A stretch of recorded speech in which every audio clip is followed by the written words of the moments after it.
জি ma'am. আচ্ছা, আজকের ক্লাসে আমি আপনাদের কাছে প্রশ্ন জিজ্ঞেস করবো এবং আপনারা একটা উত্তর দিবেন। মার্ক করে রাখবো কে কে উত্তর দিচ্ছে। ঠিক আছে?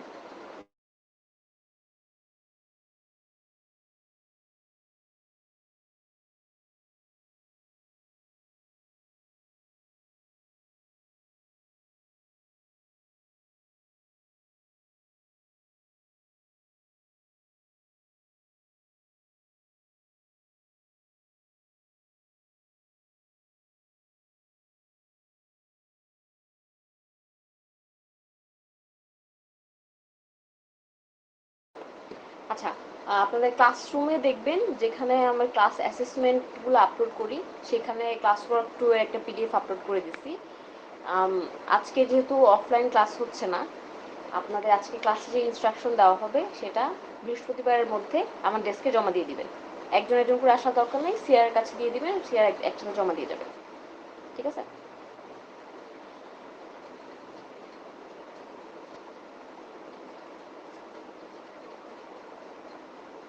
ক্লাস শুরু করার আগে একটু প্রশ্ন জিজ্ঞেস করি। আপনাদেরকে উইন্ডলোড কবে করানো হয়েছিল? উইন্ডলোড ক্যালকুলেশন কবে করেছেন? ম্যাম সেটা ম্যাম আমাদের সেকেন্ড ক্লাসে ম্যাম।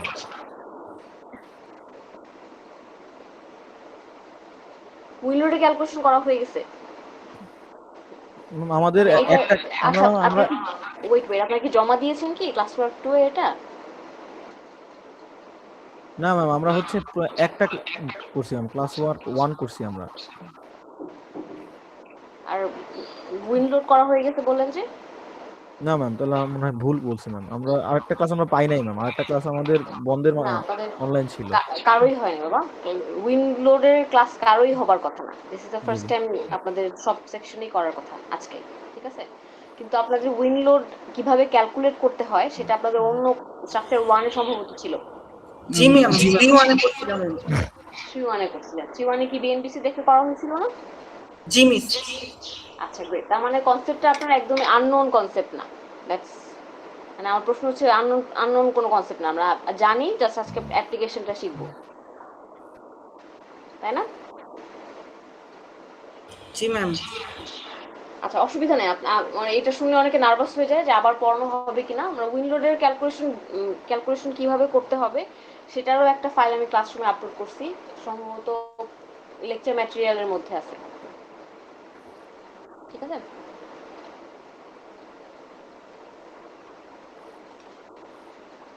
আমি লেকচার ম্যাটেরিয়ালে চলে যাওয়ার আগে আমি ক্লাস ওয়ার্ক 2টা একটু দেখাই যেখান থেকে আপনাদের ভ্যালুজ নিতে হবে। সেই ভ্যালুজের জায়গাটা বিএনবিসির রেফারেন্স হবার কথা, সেটাও আমি দেখা দিচ্ছি ক্লাসে। ওকে? তো এটা হচ্ছে ক্লাস ওয়ার্ক 2 এর ইন্টারফেস। আপনাদের আম, হাতে লিখতে হবে না, এটা কষ্ট করে প্রিন্ট করে সেটার মধ্যে জাস্ট ভ্যালুগুলো লিখে দিলেই হবে। প্রিন্ট করার দরকার নেই। শুরু করতেছি। আমাদের যেহেতু ডেডলোডের জন্য পার্লিনের ডিজাইন করা শেষ, উইন্ডলোড যখন অ্যাড করব তখন পার্লিনের ডিজাইনের ফিলসফি সেম থাকবে, শুধুমাত্র উইন্ডলোড যেই জায়গাটা, যে অংশ, যে লোড যেখানে আসে সেই লোডের ভ্যালুটা শুধু আমরা ক্যালকুলেট করতে চাই। লোডের ভ্যালুর জন্য আমরা বিএনবিসি 2020 ব্যবহার করতেছি। 2020 ইউজ করতে হলে যেই থিওরিটিক্যাল ব্যাকগ্রাউন্ড আপনাদের জানতে হবে, আশা করি সবাই জানেন। তারপর এখানে লিখে দেওয়া আছে, আমি বলে দিচ্ছি। যে আপনাদের সবার ফার্স্ট ক্লাস ওয়ার্কের সময় লোকেশন সেট করে দিতে বলছিলাম। আশা করি সবার লোকেশন সেট করা আছে। সবার জন্যই সম্ভবত দাদাবাড়ির জেলাটা সিলেক্ট করতে বলছি। ঢাকা হলে ঢাকা, ঢাকা না হলে সমস্যা নেই, যে জেলা চাই সেই জেলাটা শুধু লিখবেন। সো ক্লাস ওয়ার্ক প্রথমে লোকেশনের জায়গাটা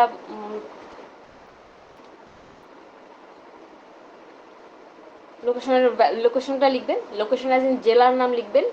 উপজেলা, অন্য কিছু বিভাগ এগুলো লেখার দরকার নেই, শুধু জেলা দিয়ে হবে।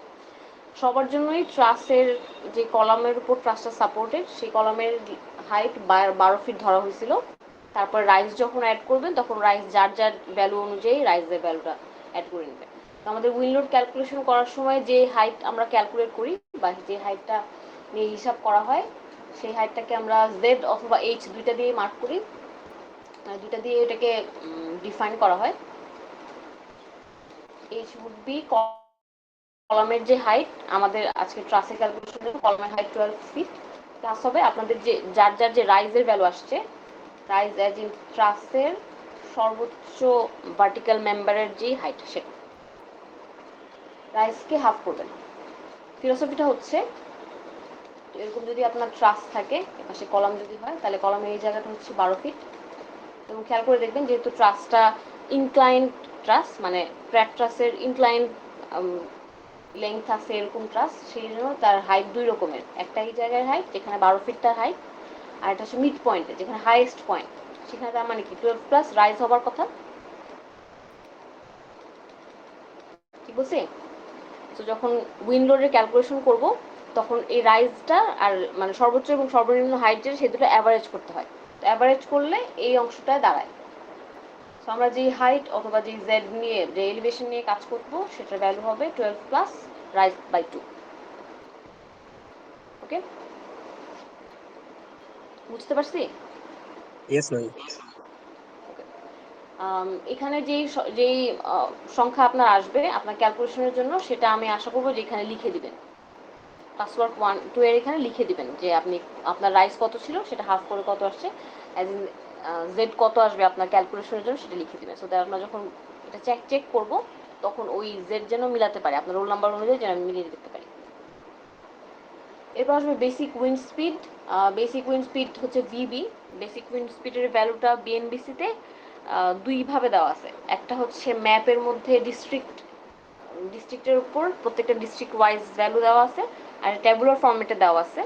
আমি আপনাদের যে স্যাম্পল ক্যালকুলেশন দেওয়া আছে ক্লাসরুমে ডিজাইন উইন্ড লোড সেখানে আমি ওই টেবিলটা পেস্ট করে দিছি, দেখতে পাচ্ছেন?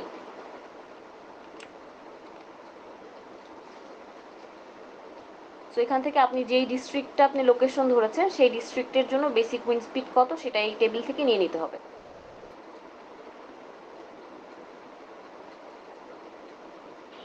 ওকে, এরপর আসবে হচ্ছে গিয়ে এই এই লোকেশন অনুযায়ী যে ভেলোসিটি উইন্ডের ভেলোসিটি আছে সেই ভেলোসিটি কোথায় ব্যবহার করি বা কোথায় কাজে লাগে সেটা আমাদের বুঝতে হবে। আমরা বেসিক্যালি উইন্ডের জন্য যে বিএনবিসি ক্যালকুলেশন সেটা আপনাকে একটা উইন্ড প্রেশার ক্যালকুলেট করার ফর্মুলা দেয়। উইন্ড প্রেশার ক্যালকুলেট করার ফর্মুলা হচ্ছে এটা, দেখা যাচ্ছে কি? ম্যাম হ্যাঁ ম্যাম এখন দেখা যাচ্ছে মানে PZ is equals to QZ C, এটা ম্যাম? হ্যাঁ হ্যাঁ ওইটা ইজেড ইকুয়ালস টু কিউজেড তারপর একটা জিসিপিআই জিউসিপি minus UI into GCPI, that's the formula. মানে লেখা আছে আমি জাস্ট আর ডান পাশে লিখলাম, আমার হাতে লেখা খুব ভালো, জাজ করার কিছু নাই। এখানে যে অংশ এইটা যে দেখানো হচ্ছে এটার এখানে যে প্রত্যেকটা লেটার সেই লেটার কোনো কিছু একটাকে রিপ্রেজেন্ট করে, সেই রিপ্রেজেন্টেশনটা হোপফুলি আপনারা জানেন। তারপর আমি একটু রিপিট করি। কিউজেড যে ভ্যালুটা, কিউজেড হচ্ছে জেড হাইটে উইন্ড প্রেশারের ভ্যালু, তাই তো? ভেলোসিটি মানে উইন্ডের ভেলোসিটির কারণে কোনো একটা হাইটে যে স্ট্রাকচারটা আমি তৈরি করতে চাচ্ছি সেটার কোনো একটা হাইট, সেটা আই হাইট হতে পারে, I equals to height express করে, আবার Z equals to height express করে। এই দুইটা এক্সপ্রেস এই হাইটে ভেলোসিটির ভ্যালু কত হওয়ার কথা, প্রেশারের ভ্যালু কত হওয়ার কথা সেটা কিউজেড দিয়ে এক্সপ্রেস করা হয়। কিউজেডের একটা ফর্মুলা আছে, ফর্মুলাটা এখানে মার্ক করা, আমি হাইলাইট করে দিচ্ছি, দেখেন এটা মনে পড়ে কিনা। দেখা যাচ্ছে কি? জি ম্যাম। ওকে, এটার মধ্যে যে অংশগুলো আছে এখানে দেখেন এখন নতুন নতুন আরো কিছু প্যারামিটার চলে আসে, যেটার আই এটাকে বলে স্ট্রাকচার ইম্পর্টেন্স কোএফিশিয়েন্ট। কেএইচ হচ্ছে এটা ভেলোসিটি প্রেসার কোএফিশিয়েন্ট। কেজেডটি বলা হচ্ছে টপোগ্রাফি বা আপনি যেই জায়গাটাতে কাজ করতেছেন তার সে কি পাহাড়ের মতো নাকি সমতল নাকি ডাউনওয়ার্ড স্লোপ সেটার উপর ডিপেন্ড করে কেজেডটির ভ্যালু চেঞ্জ হয়। কেডি হচ্ছে ডিরেকশনালিটি ফ্যাক্টর আর ভিবি হচ্ছে ডিস্ট্রিক্টের জন্য যে ভেলোসিটির ভ্যালু আমি টেবিল থেকে মার্ক করতে বললাম সেটা। তো এই হচ্ছে কিউ এইচ এর value. Q H as in H হাইটে কতখানি উইন্ড প্রেশার আসবে just because of the wind velocity present. তো এইটা বের করার জন্য তাহলে আমাকে প্রত্যেকটা প্যারামিটারের ভ্যালু টেবিল থেকে বা যেই ফরম্যাটে বিএনবিসিতে মার্ক করা আছে সেখান থেকে এনে নিতে হবে। তো আপনি যদি QH জানতে পারেন বা QH যখন জানতে পারবো সেটা থেকে আমি QZ এবং QI দুইটাই ক্যালকুলেট করতে পারবো। পজিটিভ ব্যাপার হচ্ছে যেহেতু আমরা ট্রাস্ট নিয়ে কাজ করতেছি এবং ট্রাস্টটা হচ্ছে একটাই লেভেল, মানে 2-3 তলা না, একতলা একটা স্ট্রাকচার। এই কারণে আমার I এবং Z সবটাই মানই হবে আমাদের জন্য যে মিন হাইট ছিল সেই মিন হাইটটা। যদি আপনি লম্বা বিল্ডিং নিয়ে কাজ করেন সেই বিল্ডিং এর জন্য এক একটা লেভেলে as in first floor, second floor, third floor, এরকম এক একটা লেভেলে কতখানি উইন্ড প্রেশার আসবে সেটা আপনাকে ইন্ডিভিজুয়ালি ক্যালকুলেট করতে হইতে পারে। তখন আমরা এই QI ইউজ করব, আইটারেটিভ হাইট ইউজ করব। আর যেহেতু আমি লো হাইট একটা স্ট্রাকচার নিয়ে কাজ করতেছি সেখানে একটা হাইটই নিয়ে নিব। সো QZ এবং QI বেসিক্যালি আমাদের ক্যালকুলেশনের জন্য একই ভ্যালু হবে। ঠিক আছে? তো ম্যাম আপনি যদি বলেন যদি ডিফারেন্ট হাইট হয় সেক্ষেত্রে ম্যাম আমরা কিভাবে ক্যালকুলেশন করব? এই QI এর ভ্যালু চেঞ্জ হতে থাকবে। QI অ্যাজ ইন আপনি যেই হাইটগুলা নিয়ে ভ্যালু ক্যালকুলেট করতে চাচ্ছেন সেগুলোর সাথে করসপন্ডিং K এর মান চেঞ্জ হবে না? সেই Kটা দিয়ে আপনি ধরেন আমি সে Q10 এর জন্য ক্যালকুলেট করতে চাই, তাহলে আপনি এখানে KH এর ভ্যালু চেঞ্জ হবে হাইটের সাথে ডিপেন্ডেন্ট যেটা, সেই জন্য একটা ভ্যালু হবে।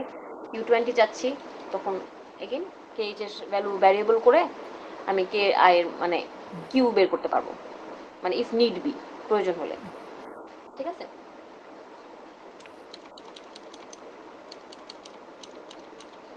বুঝতে পারছি কি? জি ম্যাম। ওকে। সো QZ এর মান বুঝতে পারলাম, QI এর মান বুঝতে পারলাম। এরপর আসবে হচ্ছে G হচ্ছে গাস্ট কোএফিসিয়েন্ট। গাস্ট ফ্যাক্টরের ভ্যালু দুই রকমের হতে পারে। হোপফুলি আমি বিএনপিসি থেকেও দেখাতে পারবো। দুই রকম বলতে রিজিড স্ট্রাকচার বলে আর একটা ফ্লেক্সিবল স্ট্রাকচার বলে। দুই রকমের জন্য গাস্ট কোএফিসিয়েন্টের ভ্যালু ডিফারেন্ট। সিপি হচ্ছে কি একটা কোএফিসিয়েন্ট যেটা গ্রাফ থেকে ভ্যালু পিক করতে হয়। আজকে ক্লাসে হোপফুলি আমি এটা দেখাতে পারবো সিপি এর ভ্যালু কিভাবে নিতে হয়। সিপি ভ্যালু ক্যালকুলেট করাটা একটু জটিল, অ্যাজ ইন গ্রাফ থেকে যেহেতু ভ্যালু নিতে হয় একটু জটিল হয়। জটিল বলতে সময় বেশি লাগে, কমপ্লেক্স না, সময়টা একটু বেশি লাগে। জিসিপিআই হচ্ছে একটা কোএফিসিয়েন্ট। জিসিপিআই হচ্ছে আপনি যেই সারফেসের উপর উইন্ডটা আসবে সেই সারফেস যদি এনক্লোজ হয় বা পার্শিয়ালি এনক্লোজ হয় বা ওপেন হয় তারপর ভিত্তি করে জিসিপিআই এর মান চেঞ্জ হয়। জিসিপিআই এর ভ্যালু গ্রাফ থেকে নিতে হয় না, এটা আপনি বিএনবিসি ট্যাবুলার ফরম্যাটে পাবেন। ট্যাবুলার ফরম্যাটে ওই টেবিলের কলামের মধ্যে এক্সপ্লেনেশন দেওয়া আছে কোন রকমের সারফেসের জন্য কি রকমের জিসিপিআই এর মান হবে। ওকে, এগেইন আমি জানি যে আপনারা এটা আগে পড়ে আসছেন, তারপর হচ্ছে কি আমি এই কোএফিসিয়েন্টের নাম বলে গেলাম। এখন হচ্ছে আমি চলে যাব থিওরিটিক্যাল পার্টে, যেখানে বিএনবিসি দেখায় বিএনবিসি থেকে এই ভ্যালু কিভাবে নিতে হয় সেটার এক্সপ্লেনেশন দেওয়া আছে। যদি কারো এখানে কোনো প্রশ্ন থাকে প্রশ্ন করেন, প্রশ্ন না থাকলে 1 মিনিট টাইম দিব। 1 মিনিট টাইম শেষ হয়ে গেলে আমরা থিওরিটিতে চলে যাবো। ম্যাম আমাদের কি বিএনবিসি ঘাটাঘাটি করতে হবে না ম্যাম? আপনি যেটা আপ করছেন সেখান থেকে আমরা পেয়ে যাব। আমি যেখানে আপলোড করছি সেখানে বিএনবিসি টেবিলের নাম্বার, ফর্মুলার নাম্বার দেওয়া আছে। যদি কেউ বিএনবিসি পড়ে দেখতে চান তাহলে বিএনবিসি 2020 যে অনলাইন ভার্সন আছে সেখান থেকে খুঁজে দেখতে পারবেন। কিন্তু আপাতত আপনাদের এটা করতে হবে না, বিকজ আমি যদি ফরম্যাটটা একটু দেখাই, এখানে সেকশনের নাম লেখা আছে, কোন সেকশনে আপনি এই করসপন্ডিং ভ্যালু পাবেন সেটা লেখা আছে। If you want to investigate you can, but you don't need two.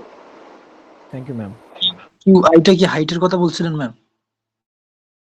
কোন হাইট? কিউআইটা কি বলছিলেন? QI হচ্ছে কোন একটা হাইটে সাস্টেইন উইন্ড প্রেশার।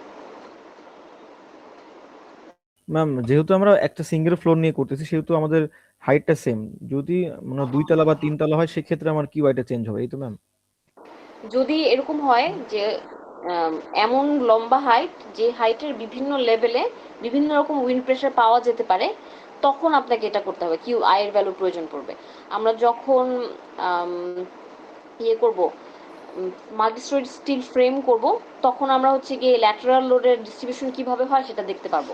মানে ওইখানে বিভিন্ন লেভেলেরটা বের করা দেখানো আছে। সো আপনারা ওই আইডিয়াটা ওখান থেকে পাবেন। আর একলা লেভেলের দরকার পড়লে আজকের ক্যালকুলেশন যেটা সেটা শুড বি সাফাইস। ম্যাম এখানে আলফা আর হচ্ছে জেড জি ওইটা কি? আলফা এবং জেড আপনি কোথায় দেখতে পাচ্ছেন সেটা কি এখনো বলছি আমি ক্লাসে?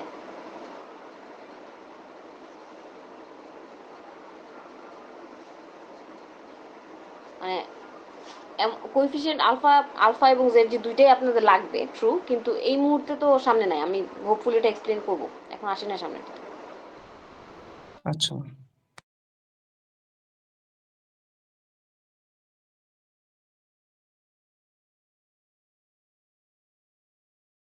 আর কোনো কোয়েশ্চেন? No ma'am. তো আমরা হচ্ছে গিয়ে এই ডান পাশে যে ইকুয়েশন দেখানো আছে সেই ইকুয়েশনের এগেইনস্টে যে থিওরিটিক্যাল পার্ট সেটা বাম পাশে দেখানো হচ্ছে, একটু দেখবেন। প্রথমে হচ্ছে আপনার লাগবে বেসিক উইন্ড স্পিড তো বলা শেষ, এরপর আসবে ইম্পর্টেন্স ফ্যাক্টর। ইম্পর্টেন্স ফ্যাক্টর হচ্ছে 4টা অকুপেন্সি ক্যাটাগরির উপর ভিত্তি করে ইম্পর্টেন্স ফ্যাক্টর ডিফাইন করা হয়। কারণ আপনাদের মনে হতে পারে যে অকুপেন্সি ক্যাটাগরি তো আমাদের জানা নাই। অকুপেন্সি ক্যাটাগরি বিএনবিসি একদম শুরুতেই চ্যাপ্টার 1-এই অকুপেন্সি ক্যাটাগরিটা ডিফাইন করা আছে। ওইটার সাথে অকুপেন্সি যে ক্যাটাগরি সেটার সাথে ভিত্তি করে যেহেতু ইম্পর্টেন্স ফ্যাক্টর হবে, আমি আপনাকে রাফলি একটু বলি কোনটা কীরকম। প্রথমটা হচ্ছে low risk structure. Low risk structure হচ্ছে এমন স্ট্রাকচার যেটার ওজন অনেক কম, ইদার তার হাইট অনেক কম অথবা তার ওজন অনেক কম, এই দুইটা বেসিসে হচ্ছে লো রিস্ক স্ট্রাকচার ধরা হয়। যেমন হচ্ছে যদি আপনি টিনের বাসা চিন্তা করেন, টিনের বাসা যেটা কাঠ দিয়ে বানানো সেটার ওজন কম হবে, কিন্তু একতলা একটা আরসিসি বিল্ডিং যদি হয় তাহলে সে ওই কম ওজন হবে না, তার ওজন অনেক বেশি হবে। আর হচ্ছে এমন জায়গা যেই জায়গাটাতে উইন্ডের কারণে ইফেক্ট আসলে এত বেশি হয় না, সেরকম জায়গাতে নিচু বাসা হলে সেটা লো রিস্ক স্ট্রাকচার হিসেবে আপনি ধরে নিতে পারবেন। আর আর স্পেশাল অকুপেন্সি হচ্ছে স্পেশাল এবং এসেনশিয়াল ফ্যাসিলিটি দুই রকম করে, দুইটার জন্যই ইম্পর্টেন্স ফ্যাক্টর একটু বেড়ে যায়, এক থাকে না। এই দুটা হচ্ছে, একটা হচ্ছে হসপিটাল বা সাইক্লোন শেল্টার সেন্টার এরকম যদি থাকে সেগুলোকে হচ্ছে স্পেশাল অকুপেন্সি হয়। যেটা essential facilities for example hospitals, ওইটাকে আমরা এসেনশিয়াল ফ্যাসিলিটির মধ্যে ফেলি।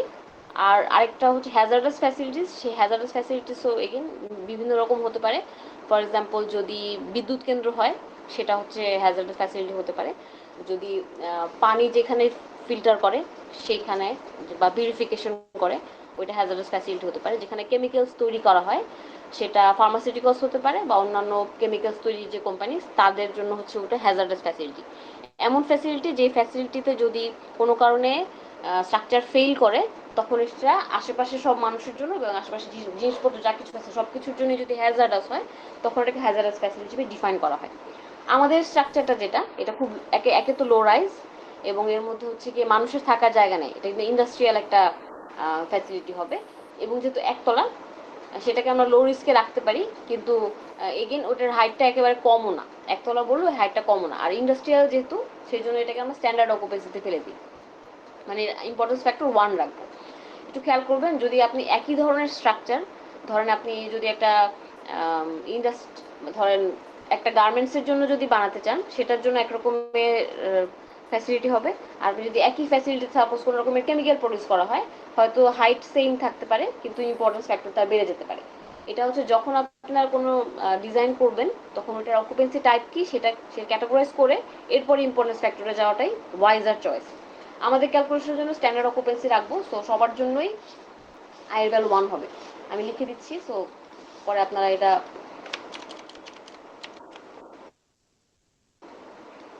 আই হচ্ছে 1 হবে সবার জন্য, আপনারা পরে এটা মিলাই নিতে পারবেন। এরপর হচ্ছে টপোগ্রাফি ফ্যাক্টর। টপোগ্রাফি ফ্যাক্টরে খেয়াল করে দেখেন অনেক জটিল ক্যালকুলেশন এখানে একটা দেওয়া আছে। টপোগ্রাফি ফ্যাক্টরটা যদি এরকম হয় যে আমরা যে স্ট্রাকচার বানাবো সেটা কোনো একটা স্টোপের মধ্যে, স্টোপের কোনো একটা অংশে ডাউনওয়ার্ডে অথবা আপওয়ার্ড হিল আপ হিলে কোথাও একটা আছে, তখন আপনাদেরকে এই কেজেটির ভ্যালু এভাবে ক্যালকুলেট করতে হবে। কিন্তু আমরা ধরে নিচ্ছি যে আপনাদের যেই জায়গাতে আপনি এটা তৈরি করবেন সেটা এত এত কমপ্লেক্স কিছু না, সিম্পল স্ট্রাকচার। সো ক্লিন ল্যান্ডের জন্য কেজেটির ভ্যালু যেটা আছে সেটাই শুধু ব্যবহার করবো। সম্ভবত 0.85, ঠিক আছে, 0.85।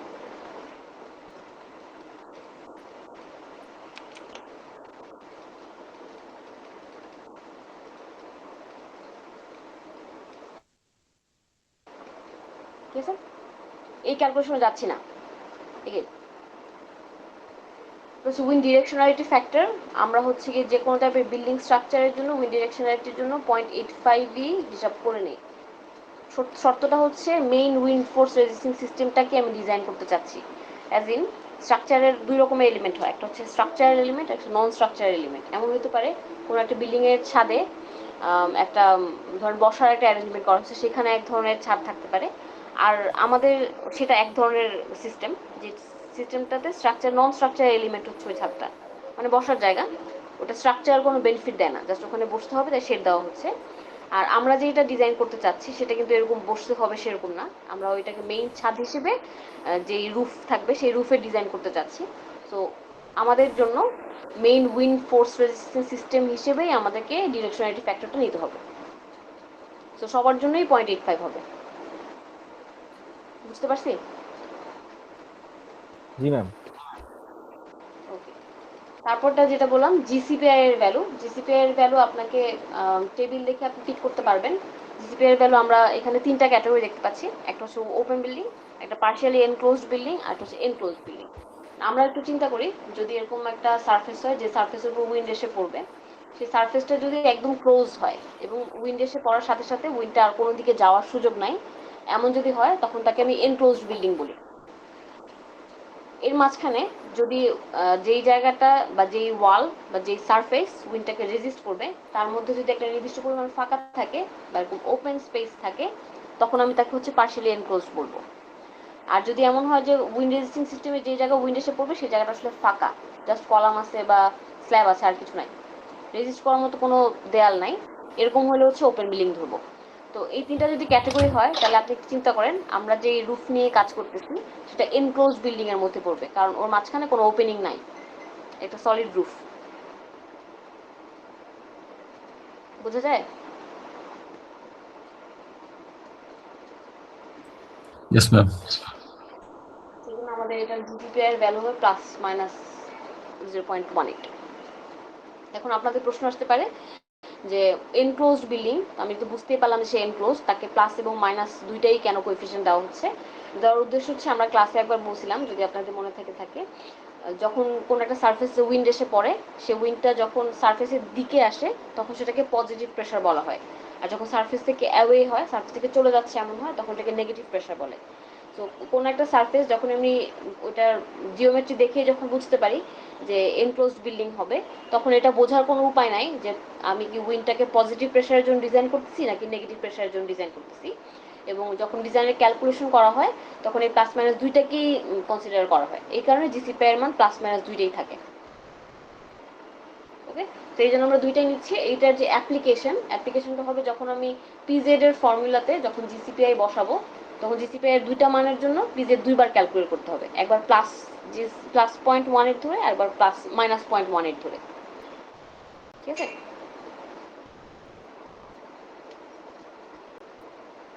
আবার বলতে হবে? No ma'am. গ্রেট, তাহলে আমরা অনেকগুলো কোএফিসিয়েন্ট পেয়ে গেছি। এবার হচ্ছে সিপি, সিপিটাকে বোধহয় গাছ কোএফিসিয়েন্টটা বলে ফেলা ভালো হবে। সিপিটা লাস্টে বলি, রাত থেকে যেটা নিতে হবে সেটা লাস্টে বলি।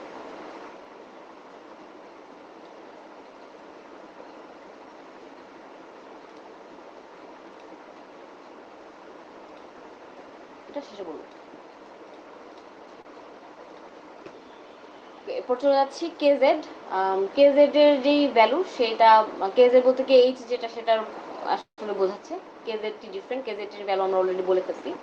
কে এইচ যেটা লেখা আছে, যেহেতু আমাদের এইচ এবং জেড আমরা ইন্টারচেঞ্জেবলি ইউজ করতেছি, আমাদের হাইটের কোনো ভ্যারিয়েশন নাই এই কারণে, তো ওইখানে কেজেড বলতে যেটা এখানে যেটা কেজেড দেখাচ্ছে বাম পাশে সেটাই আসলে কে এইচ যেটা সেটাই, কারণ একটু খেয়াল করবেন দেন কিউ এইচ মানে এইচ হাইটের জন্য কিউ ক্যালকুলেট করা হচ্ছে।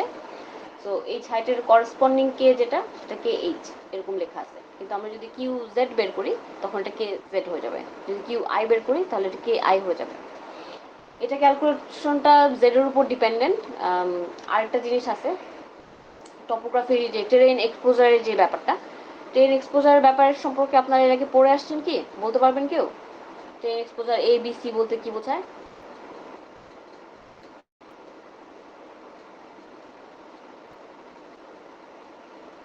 কেউ বলতে পারবেন?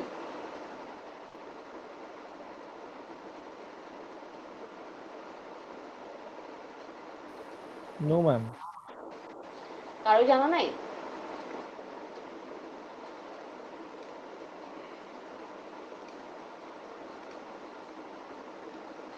ম্যাম এটা কি সারফেস কোটিং টাইপের কিছু? সারফেস বুঝি নাই, আবার বলতে হবে। ম্যাম সারফেস কোটিং টাইপের কিছু? সারফেস আমি আপনার শব্দ বুঝতে পারতেছি না। আম, এটা হচ্ছে সারফেসের অকুপেন্সি কিরকম এবং অকুপেন্সি কত হাইটের অবজেক্ট দিয়ে তৈরি সেটার উপর ডিপেন্ড করে। ঠিক আছে, ফর এক্সাম্পল আমি এখানে তিনটা জায়গা দেখাই, এ, সি এবং লাস্ট হচ্ছে বি। এ হচ্ছে এমন একটা এক্সপোজার ক্যাটাগরি যেখানে অনেক উঁচু উঁচু বিল্ডিং অথবা অনেক উঁচু উঁচু গাছপালা আছে। এরকম যদি হয় তখন তাকে মানে খুব অল্প জায়গার মধ্যে অনেক বেশি হাইটের মানে হাইটের অবস্ট্রাকশন যদি থাকে যেটা উইন্ড আসতে বাধা দিবে, তখন এটা এক্সপোজার এই ক্যাটাগরি হয়। এক্সপোজার সি হচ্ছে যদি এমন হয় যে অনেক ফাঁকা জায়গার পরে কোনো ওয়াটার বডি আছে, ফর এক্সাম্পল নদীর পাড়ে অথবা সমুদ্রের পাড়ে অনেক ফাঁকা জায়গা যেখানে তীর থাকে, সেই জায়গাটা যে অনেক ফাঁকা জায়গা জুড়ে অনেক বাতাস সহজে আসতে পারে, এমন যদি হয় তখন এক্সপোজার ক্যাটাগরি সি বলে। এ এবং সি এর মাঝখানে পড়ে না, এই ডেফিনেশনের বাইরে যারা আছে তারা সবাই এটা ক্যাটাগরি দিতে পড়বে।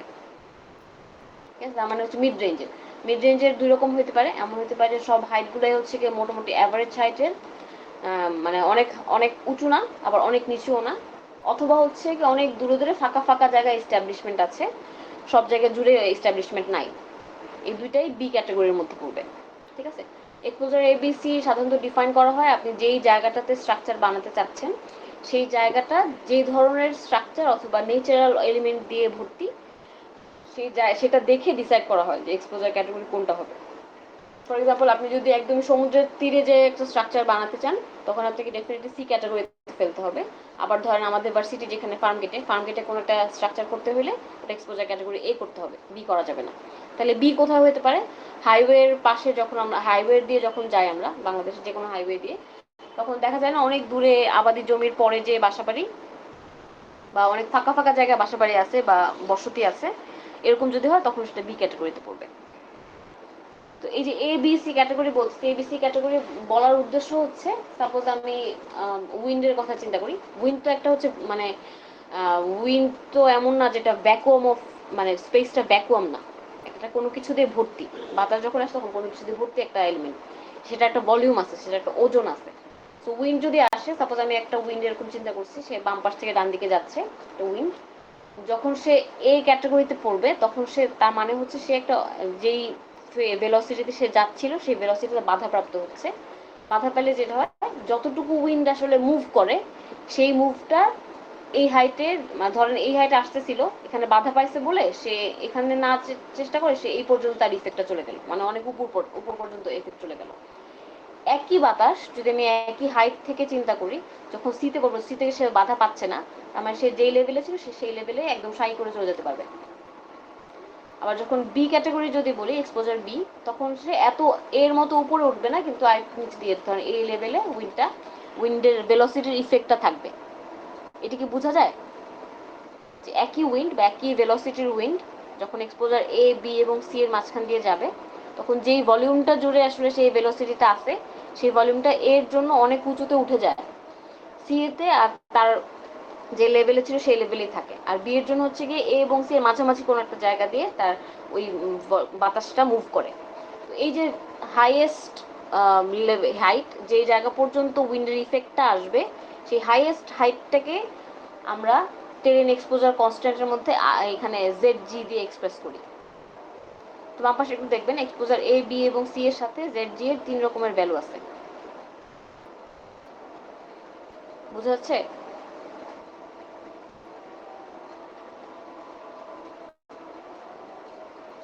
ম্যাম বিষয়টা এখন কি আমাকে এমন যে যেমন বললেন সমুদ্রের পাড়ে যদি কোনো একটা স্ট্রাকচার থাকে, তারপরে রাস্তার পাশে যদি একটা থাকে, তো এটা কি রিস্ক জোনের উপর মানে টাইপ করে কি এক্সপোজারটা করা হয়েছে নাকি, ভ্যালুগুলো দেওয়া হয়েছে এখানে? বুঝি নাই। মানে আপনি বললেন না যে সমুদ্রের পাড়ে একটা যদি স্ট্রাকচার থাকে, তো সেক্ষেত্রে যে উইন্ডোটা আসবে, তারপর হচ্ছে রাস্তার পাশে আরেকটা যদি স্ট্রাকচার থাকে, তো তার উপর যে উইন্ডের প্রেশারটা আসবে, মানে এটা কি রিস্ক জোনের উপর মানে টাইপ করে মানে এগুলো কি দেওয়া হয়েছে নাকি ভ্যালুগুলো? আচ্ছা, রিস্কের উপর ডিপেন্ড করে এটা চেঞ্জ হয়েছে কিনা সেটা বলতে চাচ্ছেন? হ্যাঁ।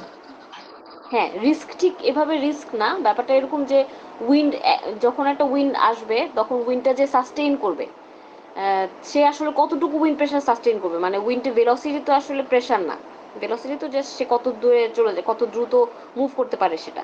তো সে দ্রুত মুভ করলে বা আস্তে মুভ করলে ওই আশেপাশে অবস্ট্রাকশনের কারণে আপনি কতটা ফিল করবেন সেটার উপরে। সেটা রিস্ক বললে কি মনে হয় যে নেগেটিভ অ্যানোটেশন, এটা নিউট্রাল একটা ব্যাপার। আপনি কতটুকু প্রেশার স্ট্রাকচারটাকে ফেস করতে হবে ওইটা অ্যান্টিসিপেট করতে চাচ্ছেন। আপনি এটাকে রিস্ক বলতে পারেন, বাট আই ডোন্ট থিঙ্ক এটা নেগেটিভ কনোটেশন দেওয়া উচিত হবে এটার মধ্যে।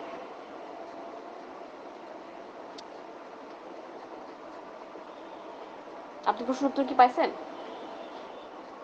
জি ম্যাম, বুঝতে পারছি। আচ্ছা, আচ্ছা, যেহেতু আমি জেড এর মান বলে ফেলছি, তাহলে আমি একটু ফর্মুলার দেখাই যে কোন ফর্মুলার উপর ভিত্তি করে কে জেড এর মান আপনি ক্যালকুলেট করবেন। কে জেড এর ফর্মুলা পড়ে 2.01 15 by zg whole to the power 2 by alpha। যেখানে zg এর যে মানটা, সেই মান হচ্ছে এক্সপোজার ক্যাটাগরির উপর ভিত্তি করে চেঞ্জ হবে। আলফার যেই ভ্যালু, সেই আলফা ভ্যালুটা হচ্ছে গিয়ে এটার ইফেক্টটা কিভাবে পড়ে সেই ইকুয়েশন থেকে আসে। এ বি এবং সি এর জন্য 3 রকমের আলফা ভ্যালু আপনার টেবিলে পেয়ে যাবেন। এই দুইটা তো একটা ব্যাপার বললাম, এর মাঝখানে আরেকটা ছোট্ট শর্ত আছে। শর্তটা এরকম, যদি আপনি যেই স্ট্রাকচার নিয়ে কাজ করতেছেন বা যেই স্ট্রাকচার ডিজাইন করতে চাচ্ছেন তার হাইট 15 ফিটের চেয়ে কম হয়, তখন এইখানে হচ্ছে গিয়ে হাইটের সাথে যে ভ্যালুটা, সেই ভ্যালুটা হচ্ছে গিয়ে সমান হয়ে যায়। আচ্ছা, আমি আপনাকে এটা গ্রাফ এঁকে বুঝাই। ধরেন আমি চিন্তা করতেছি উইন্ডের কারণে যে স্ট্রাকচারের উপর যে প্রেশারটা আসে, সে প্রেশার যত বেশি উপর হবে তত বেশি তার ভ্যালু বাড়তে থাকবে। তো সাপোজ এরকম ভাবে তার ভ্যালু বাড়তে থাকে, লিনিয়ার হবে, এরকম ভাবে বাড়তে থাকে। আর যত উপরে যাবেন তত প্রেশার তার বাড়বে। এখন একদম নিচের দিকে চিন্তা করো, যেখানে হাইট অনেক কম, সেই জায়গাটাতে এই জায়গায় যে ভ্যারিয়েশনটা আমি এক্সপেক্ট করছি, সেই ভ্যারিয়েশনটা আসলে এত বড় হয় না, মোটামুটি লিনিয়ার থাকে। তো এই কারণে একটা জেনারেলাইজেশন করা হয়েছে যে এইরকম যদি 15 ফিটের চেয়ে কম হাইটে আপনি বাতাসের প্রেশার ক্যালকুলেট করতে চান, তাহলে এটার এই 0 থেকে শুরু করবেন না। এখানে যেই 15 ফিটের জন্য যে ভ্যালুটা আপনি পাচ্ছেন, সেটাকেই পুরো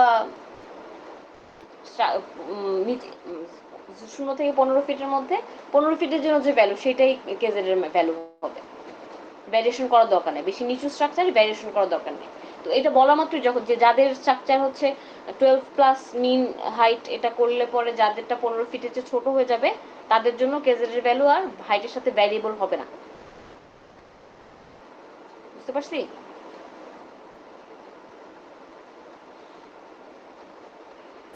জি ম্যাম। আচ্ছা, এগেইন আপনারা এটা করে আসার কথা, জাস্ট রিমাইন্ডার দিচ্ছি যেটা এইভাবে করতে পারবেন। ওকে, সো তাহলে এই ইকুয়েশনটা ইউজ করে আপনি কেজেড এর ভ্যালু ক্যালকুলেট করতে পারলেন। এখানে কেজেড বা কেএইচ যেটা হলো সেটার ভ্যালু ক্যালকুলেট করতে পারলেন। তাহলে আমরা যে কয়টা ভ্যালু ক্যালকুলেট করতে, গাস কোএফিসিয়েন্টের কথা মনে হয় বলি নাই, গাস কোএফিসিয়েন্টটা পরে লাগবে। তো এখন পর্যন্ত যতটুকু এক্সপ্লেইন করছি সেটা দিয়ে আপনি কিউ জেড বের করতে পারেন, Q Z, Q I, Q H, এটা বের করতে পারবেন, হোপফুলি ক্যালকুলেট করতে পারবেন। আপনাদের করেসপন্ডিং ভ্যালু দিয়ে ক্যালকুলেট করা যাবে। সেটা ক্যালকুলেট করা হয়ে গেলে আপনাদের মেইন যে ইকুয়েশন আমরা সলভ করতে চাচ্ছি, পি জেড এর মান বা ডিজাইন উইন্ড প্রেশারের মান, সেটার জন্য আপনার গাস্ট কোএফিসিয়েন্ট লাগবে এবং সিপি এটা লাগবে। এই দুটো ভ্যালু ক্যালকুলেট করতে হবে। গাস্ট ফ্যাক্টরের ভ্যালু হচ্ছে, দেখেন এগেন, ফ্লেক্সিবল অথবা রিজিড দুই রকমের স্ট্রাকচার হয়, সেটা আমি একটু বলি। সাপোজ কোনো একটা স্ট্রাকচারের হাইট হচ্ছে এরকম একটা ছোট হাইট, আর হচ্ছে অনেক লম্বা একটা হাইট, দুই রকমের হাইট আমি বলতেছি, এইচ সামথিং এইচ কিছু একটা হাইট। তো আপনাদের কি পর্যায়কালের কনসেপ্টটা জানা আছে? পর্যায়কাল কাকে বলে? ম্যাম একটু ইংলিশে বললে ভালো হতো।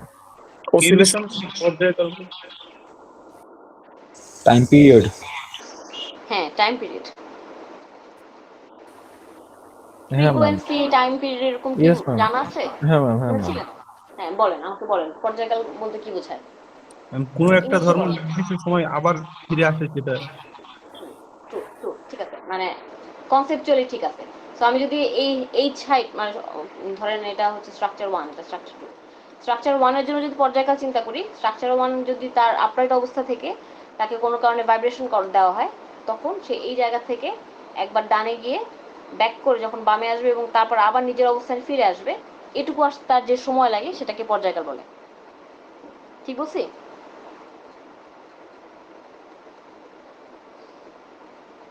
জি। এরকমই তো ছিল কনসেপ্টটা। আমরা পেন্ডুলামের জন্য টি টাইম পিরিয়ড ক্যালকুলেট করছি সম্ভবত কোনো একটা ল্যাবে, SM2 বা এরকম ল্যাবে হয়তো করছি, বা তার আগে ফিজিক্স ল্যাবে হয়তো করছি। তো এই যে পর্যায়কাল বা টাইম পিরিয়ডের যে কনসেপ্ট, টাইম পিরিয়ডের কনসেপ্টটা হাইটের মানে আমাদের স্ট্রাকচারের দিক থেকে ইম্পর্টেন্ট এই কারণে, যখন কোনো একটা স্ট্রাকচারের টাইম পিরিয়ড 1 সেকেন্ডের চেয়ে ছোট হয় তখন তাকে বলা হয় রিজিড স্ট্রাকচার। ইউজুয়ালি যে সমস্ত স্ট্রাকচার একটা স্ট্রাকচারটার এরিয়ার উপর ডিপেন্ড করে এটা ভ্যালুটা চেঞ্জ হতে পারে। স্ট্রাকচারটা যদি সাধারণত যদি কম হাইটের হয় তখন তার টাইম পিরিয়ড 1 সেকেন্ডের চেয়ে বেশি আসে। আর যদি স্ট্রাকচারটা একটু বড় লম্বা হয়, নির্দিষ্ট হাইটের বেশি হয়, এবং হাইট এবং এরিয়ার দুটার রেশিও অনুযায়ী হবে, এবং ম্যাটেরিয়ালটাও এটার মধ্যে ওয়েইন করে। যখন টাইম পিরিয়ড 1 সেকেন্ডের চেয়ে বড় হবে তখন ধরে 1 সেকেন্ড বা 1 সেকেন্ডের চেয়ে বড় হলে ওটা ধরে নিতে ফ্লেক্সিবল স্ট্রাকচার। এখন আপনি আপনাদের যে স্ট্রাকচার আমরা ডিজাইন করতে চাচ্ছি সেটা যদি কনসেপ্ট চিন্তা করি, তাহলে তার হাইটটা সর্বোচ্চ 20 বা 25 ফিট হবে, এর বেশি হওয়ার কোনো সম্ভাবনা নাই। মানে আপনাদের রোল নাম্বারের সাথে ভ্যারিয়েট করেও যদি 20-25 ফিটে বড় হবার কথা না, সেটা ডেফিনেটলি রিজিড স্ট্রাকচার হবে, ফ্লেক্সিবল স্ট্রাকচার হবে না। আর ফ্লেক্সিবল স্ট্রাকচারটা আমার দরকার পড়ে যদি আমি ডাইনামিক অ্যানালাইসিস করতে চাই। উইন্ডের ডাইনামিক অ্যানালাইসিস করতে চাইলে ফ্লেক্সিবল স্ট্রাকচার বা টাইম পিরিয়ড বেশি হলে তখন আমরা ওই হিসাবে চলে যাব। বাট সাধারণত আমরা যে স্ট্রাকচারগুলোতে থাকি নর্মাল বাসা বাড়িতে, রিজিড স্ট্রাকচারই হয় সাধারণত, টাইম পিরিয়ড 1 সেকেন্ডের চেয়ে কম হয়। এবং রিজিড যদি হয় তখন আর ওই গাস্ট ফ্যাক্টরের এত বড় ক্যালকুলেশন করার দরকার নাই, সেই জন্য ফিক্সড ভ্যালু আছে, সেই ভ্যালুটা নিলেই হবে। জির মান হচ্ছে আপনাদের এখানে মনে হয় লেখা আছে একটা জায়গায় 0.85। টাইম পিরিয়ড 1 সেকেন্ডের চেয়ে ছোট, গাস্ট ফ্যাক্টরের ভ্যালু 0.85 এর চেয়ে ছোট হবে। ঠিক আছে, তাহলে গাস্ট সবার জন্যই গাস্ট ইফেক্টটা জি এর মান 0.85 ধরে নেবেন। ধরে নেবেন মানে কি, এটা অ্যাজাম্পশন না, এটাই রেকমেন্ডেড।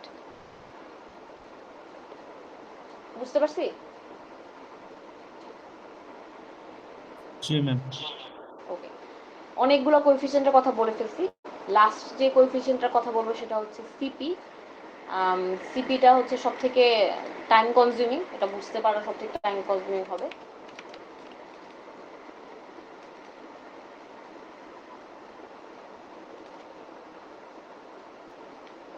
সিপির ভ্যালু আসলে গ্রাফ থেকে পিক করতে হয়। গ্রাফটা একটু দেখাই, তারপরে গ্রাফ থেকে কিভাবে পিক করতে হবে সেটা বলে দিচ্ছি। এখানে 3টা গ্রাফ দেখতে পাচ্ছি বাম পাশে।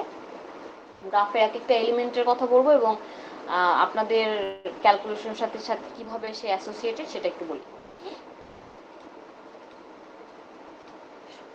একটা গ্রাফের কথা ফার্স্টে বলি, তারপর বাকিটা হোপফুলি বুঝাতে পারবো।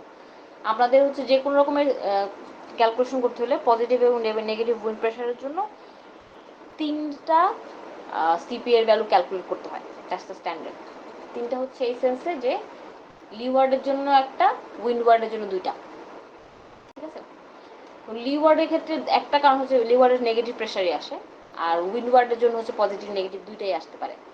তো যে কোনো উইন্ডওয়ার্ড অথবা লিওয়ার্ড দুইটার জন্যই গ্রাফের যে গ্রাফটা বা আপনাদের রেফারেন্স গ্রাফ, সেই গ্রাফে দেখেন অনেক রকমের ইনফরমেশন দেওয়া আছে। এক্স অ্যাক্সিসে আমরা হচ্ছে দেখতে পাচ্ছি অ্যাঙ্গেল থিটা, অ্যাজ ইন আপনি যেই সারফেসে উইন্ড আসতেছে অ্যাজাম্পশন করতেছেন বা যে ডিজাইন করতেছেন সেই সারফেসটা কতখানি ইনক্লাইন্ড অবস্থায় আছে সেটা হচ্ছে অ্যাঙ্গেলের মান। ওয়াই অ্যাক্সিসে যে সংখ্যা দেওয়া আছে -0.2 -0.3 এরকম যে সংখ্যাগুলো দেওয়া আছে সেটা সিপি এর ভ্যালু।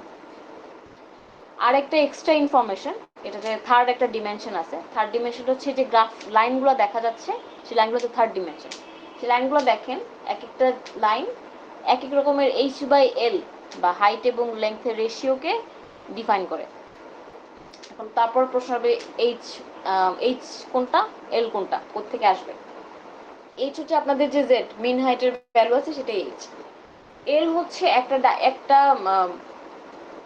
একটা লেংথ, মানে আপনি যেই স্ট্রাকচারটাকে ডিজাইন করতেছেন তার একটা লেংথ। আমি একটু দেখাই, এটার কনসেপ্টটা আসে এই জায়গা থেকে। সাপোজ এটা হচ্ছে আপনাদের যে ট্রাসটা আপনি ডিজাইন করতে চাচ্ছেন সেই ট্রাসের টপ ভিউ। টপ ভিউ যদি হয় ট্রাসটা আছে হচ্ছে বাম পাশে একদম যেখানে 30 ফিট মার্ক করা আছে সেই জায়গাতে একটা ট্রাস আছে, আর একদম ডান পাশে এখানে একটা ট্রাস আছে। মাঝখানে হচ্ছে দুইটা ভাগে ভাগ করা, একটা স্ট্রাইপড একটা নর্মাল। এটা হচ্ছে দুই পাশের যে উইন্ডওয়ার্ড এবং লিওয়ার্ড এই দুটো অংশ। ঠিক আছে, মানে ট্রাসের এই অংশটা, এই অংশটা হচ্ছে এই রিজের দুই পাশে। তাই যদি হয় উইন্ডটা কোন দিক থেকে আসতেছে বলেন তো, এটা কি ভার্টিক্যাল আসছে নাকি হরিজন্টালি আসতেছে? ভার্টিক্যাল। ভার্টিক্যালি আসছে। এটা কি বুঝতে পারি যে ভার্টিক্যালি উইন্ড আসতেছে? ভার্টিক্যাল কিভাবে ম্যাম? এই এই বলতেছি ভার্টিক্যাল।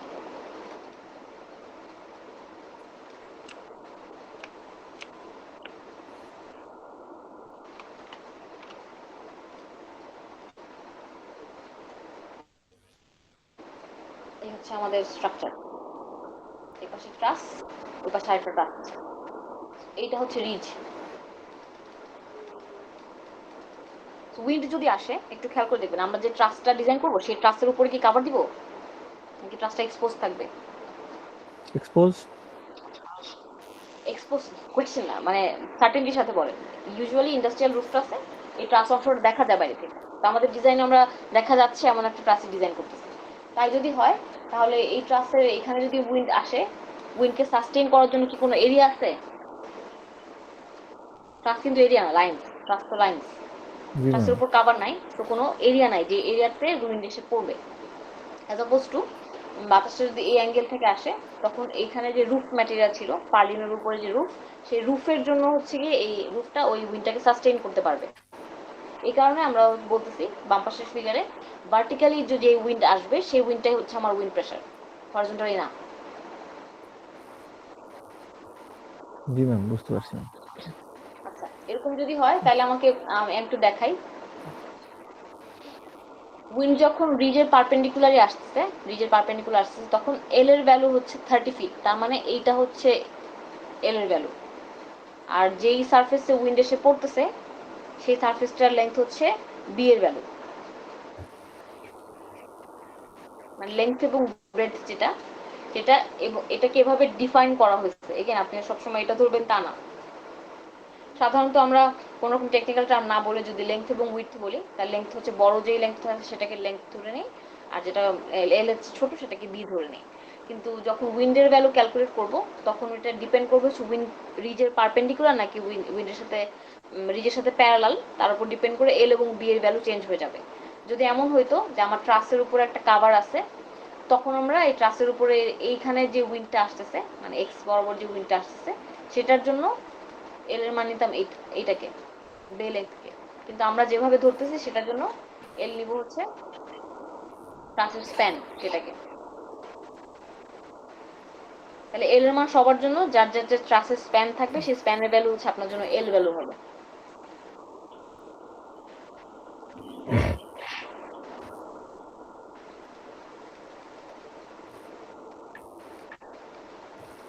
ট্রাসের স্প্যান।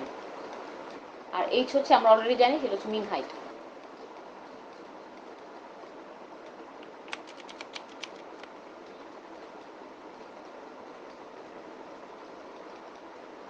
ঠিক আছে?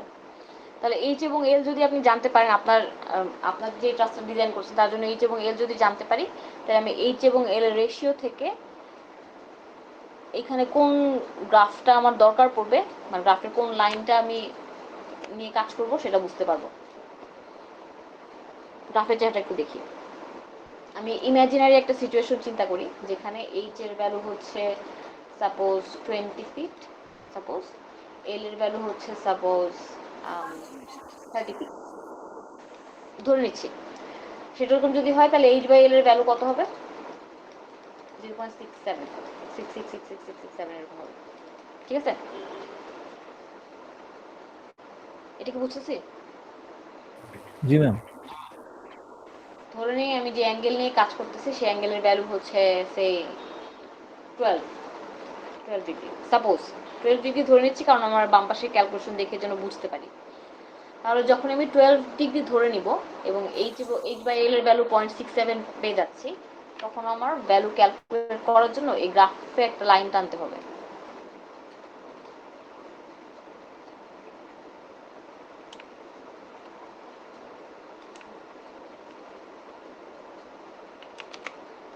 গ্রাফটা এখানে নিয়ে আসছি। গ্রাফে কি করবো, যেহেতু আমার কাছে কিছু কিছু ভ্যালু আছে সেই ভ্যালুগুলো আমরা গ্রাফে মার্ক করার চেষ্টা করি। একটু বুঝে নেবেন পরে যেন প্রবলেম না হয়। সাপোজ আমি অ্যাঙ্গেল অ্যাজাম্পশন করছি 12 ইঞ্চি 12 ডিগ্রি, আপনাদের জন্য যার যার যে অ্যাঙ্গেল আছে সেই অ্যাঙ্গেল ধরে নেব। তো যখন অ্যাঙ্গেল জানি তখন আমি গ্রাফের উপর এরকম একটা লাইন টানবো, 12 ডিগ্রি বরাবর একটা লাইন ড্র করছি। এখন যে লাইনটা এখন মাত্র আঁকলাম সেটা অলরেডি এক্সিস্টিং যে লাইন আছে তাকে 3টা জায়গায় ইন্টারসেক্ট করে, 3টা লাইনকে 3টা জায়গায় ইন্টারসেক্ট করছে। বুঝা যাচ্ছে? জি ম্যাম। এখন যদি আমি সিপি এর ভ্যালু ক্যালকুলেট করতে চাই তাহলে আমার দরকার পড়বে h/l এর মান। h/l হচ্ছে 0.67। তো এখন দেখেন যে 3টা লাইন ইন্টারসেক্ট করতেছে সেই 3টা লাইনের নাম দেওয়া আছে উপরে দেখেন। একটা হচ্ছে h/l 0.25 হলে কত, h/l 0.5 হলে কত, h/l 1 হলে কত। তো 1 আমাদের যেহেতু 0.67 সেটা এই দুইটার মাঝখানে পড়তেছে, তার মানে আমার লাইন যেটা আমাদের যে লাইনটা আমাদের প্রয়োজন সেটা এখানে এবং এখানে এই দুইটার মাঝখানে হবে। এটা কি বোঝা যায়? জি ম্যাম। এখন এই যে আমি এখানে দুইটা সংখ্যা পাচ্ছি, এখান থেকে সিপি এর টেন্টেটিভ দুইটা একটা রেঞ্জ আমি পাই, একটা হাই রেঞ্জ একটা লো রেঞ্জ এরকম পাচ্ছি। আপনি এখান থেকে এই ভ্যালুগুলা পিক করে নেবেন। আমি এখানে দেখে আমার কাছে মনে হচ্ছে হাইয়েস্ট ভ্যালুটা হচ্ছে কি -0.67 আর লো ভ্যালুটা হচ্ছে -0.5। ঠিক আছে?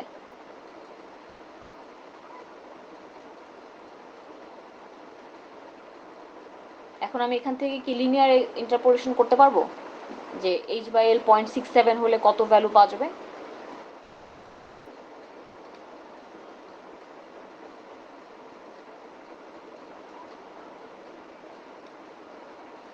না পারলে বলেন, অসুবিধা নাই, কিন্তু বলতে হবে।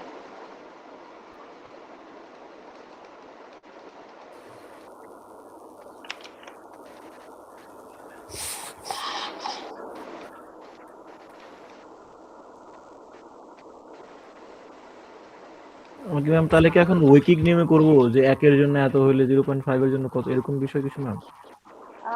ঐকিক নিয়মে করলে হবে না, স্ট্রেট লাইনের ইকুয়েশন থেকে যে ভ্যালু এক্সট্রাপোলেট করে সেখান থেকে সেটা লিনিয়ার ইন্টারপোলেশন দিয়ে করতে হবে।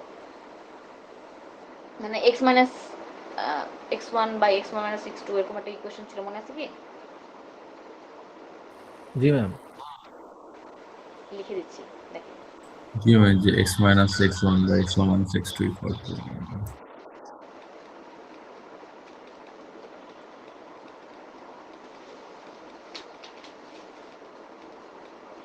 এরকম একটা ইকুয়েশন আমরা ছোটবেলায় পড়ছি লিনিয়ার ইন্টারপোলেশন করার জন্য। এখানে আমাদের যে ক্যালকুলেশন আমরা করতে চাচ্ছি সেটাতে এক্স, সাপোজ আমি এক্স এর ভ্যালু এক্স এবং ওয়াই এর মধ্যে একটা ডিপেন্ডেন্ট, কোনটার উপর ডিপেন্ডেন্ট আমরা? এক্স হচ্ছে ইন্ডিপেন্ডেন্টটা আর ওয়াই হচ্ছে ডিপেন্ডেন্টটা। আমাদের এখানে ওয়াই হচ্ছে সিপি আর এক্স হচ্ছে h/l রেশিওটা। তো এখান থেকে যদি আমি আমাদের যে রেসপেক্টিভ ভ্যালু এটা যদি আমি এখানে বসাতে চাই তাহলে এক্স কত 0.67, এজ ইন আমাদের ইমাজিনারি h/l এর জন্য যে ক্যালকুলেশন করতে চাচ্ছি সেটা। x1 হচ্ছে লোয়েস্ট রেঞ্জের h/l 0.5, ভাগ করবো 0.5 minus 1 should be equals to y হচ্ছে আমাদের সিপি যেটা আমি বের করতে চাচ্ছি, হয়ে যাবে 5।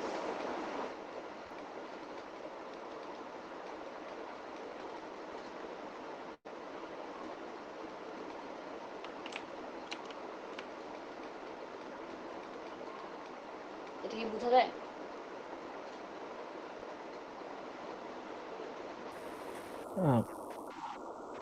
তারপরে আমরা এইচ কে ধরছি হচ্ছে এক্স আর ওয়াই কে ধরছি সিপি, এমন কিছু? h ঠিক না, h/l এর ratio. H by L ratio.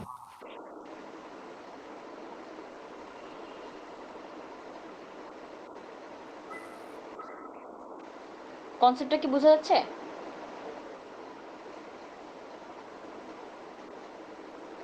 আমি একটু বলে দিই, মানে যাদের জন্য একটু হয়তো কনফিউশন হচ্ছে। আমাদের কাজ হচ্ছে আমরা বিএনডিসিতে বা আপনাদের ক্লাস ম্যাটেরিয়ালেও যে গ্রাফটা দেওয়া আছে সেই গ্রাফটা নিয়ে এসে আপনারা নিজেদের ট্রাসের জন্য থেটার মান ভ্যালু দেখবেন কত আছে সেটা লিখবেন, এইচ এর ভ্যালু লিখবেন মিন হাইট, আর এল এর ভ্যালু লিখবেন পারপেন্ডিকুলার টু রিজের জন্য এল এর ভ্যালু স্প্যান হওয়ার কথা, সো স্প্যানের ভ্যালুটা লিখবেন। লিখে আপনি এই দুইটা থেকে এইচ বাই এল ক্যালকুলেট করবেন। যে সংখ্যাটা আসবে সেই সংখ্যাটা ডেফিনেটলি ইদার এই রেঞ্জের মধ্যে থাকবে অথবা এই রেঞ্জের মধ্যে থাকবে, যে কোনো এক জায়গায় থাকবে। যে জায়গায় থাকবে তার উপরে ভিত্তি করে আপনি ওই যে যেই অ্যাঙ্গেল বরাবর লাইন ড্র করলেন, সেই লাইনটা যে তিনটা জায়গায় ইন্টারসেক্ট করে, তো আমি ইন্টারসেক্টের মধ্যে সে এটা হচ্ছে এক্স রেঞ্জ, এটা হচ্ছে ওয়াই রেঞ্জ।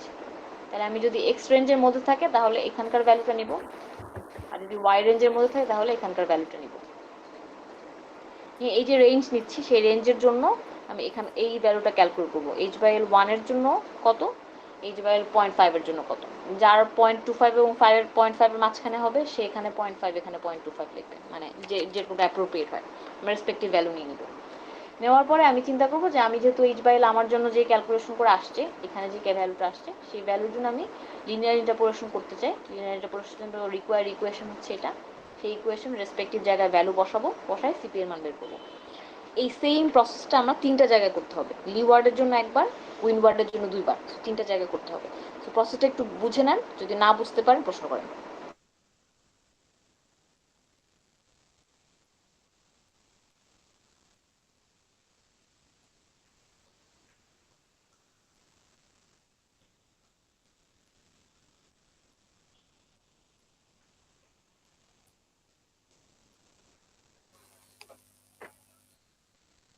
ম্যাম আমরা এখানে যদি একটু ডিফাইন করে বলতেন যে আমরা কোনটাকে এক্স ধরলাম, কোনটাকে এক্স ওয়াই ধরলাম, কোনটাকে এক্স টু ধরলাম, যদি ডিফাইন করে বলতেন। আমরা হচ্ছে গিয়ে ধরে নিচ্ছি যে আমরা সাধারণত যেটা অ্যাজাম্পশন করি, এক্স হচ্ছে যেটা ইন্ডিপেন্ডেন্ট ভ্যারিয়েবল, সেটা কারোর উপর ডিপেন্ড করে না। আমাদের কনটেক্সটে হচ্ছে এইচ বাই এল, যেটা যেটা ট্রাসের হাইট এবং স্প্যানের রেশিও, সেই রেশিওটা তো আসলে কোনো কিছুর উপর ডিপেন্ডেন্ট না, ওটা তো আপনি এমনিতে আপনি আপনার স্ট্রাকচার দেখেই বলতে পারতেছেন। তো ও হচ্ছে এক্স। আর সিপি হচ্ছে আননোন ভ্যারিয়েবল, যেটার ভ্যালু আমি জানি না, সেটা ক্যালকুলেট করতে চাচ্ছি, সেটা হচ্ছে ওয়াই। ঠিক আছে? জি ম্যাম। তো এখন হচ্ছে যখন আমি ডিপেন্ডেন্ট এবং ভ্যারিয়েবল, ইন্ডিপেন্ডেন্ট এবং ডিপেন্ডেন্টকে বের করে ফেলছি, এখন আমি ভ্যালু বসাতে সুবিধা হবে। ও আপনাদের মনে হয় একই রকমের সংখ্যা দেখে কনফিউশন হচ্ছে, তাই না? 0.5 0.67 এর জন্য কনফিউশন হচ্ছে। জি মিস। ওকে, বলে যাচ্ছি দেখেন। তাহলে এক্স এর ভ্যালু যদি এইচ বাই এল গুলো হয়, তাহলে আমরা যেই ইমাজিনারি একটা ক্যালকুলেশন করতেছিলাম, এইচ এবং এল, এই দুইটার জন্য আমি বলছি যে এইচ বাই এল হচ্ছে 0.67, তাহলে সেই জন্য আমি সেটার করেসপন্ডিং এখানে 0.67 লিখলাম। এটার পাশাপাশি এখানে যেই রেঞ্জ আমি ধরতেছি, ওই যে এক্স রেঞ্জ এবং ওয়াই রেঞ্জ, সেটা অনুযায়ী যে ভ্যালু আসবে সেটা এখানে এবং এখানে লিখে দিচ্ছি। ঠিক আছে? এবার হচ্ছে এইটা হচ্ছে বাম পাশে, ইকুয়েশনের বাম পাশে। ইকুয়েশনের ডান পাশে যেখানে আননোন ভ্যারিয়েবলস গুলো আসবে বা ডিপেন্ডেন্ট ভ্যারিয়েবল গুলো আসবে, সেটা হচ্ছে গ্রাফ থেকে যে ভ্যালু পাচ্ছি। তো এখানে 0.5 এবং 0.67 যেটা লেখা আছে, সরি -0.5 -0.67, সেটা আমি এখান থেকে পাইছি। এটা একটা, এটা একটা, এটা এবং এটা, এই দুইটাকে আমি লিখছি এখানে এবং এখানে। যেহেতু সিপি এর মানটা আমি জানি না, সো সিপিটা আননোন, আর বাকি যেগুলো জানি সেগুলো লিখে দিলাম। লিখে এখন এটাকে জাস্ট ইকুয়েশনটাকে সলভ করলে সিপি এর ভ্যালু পাবো। ঠিক আছে?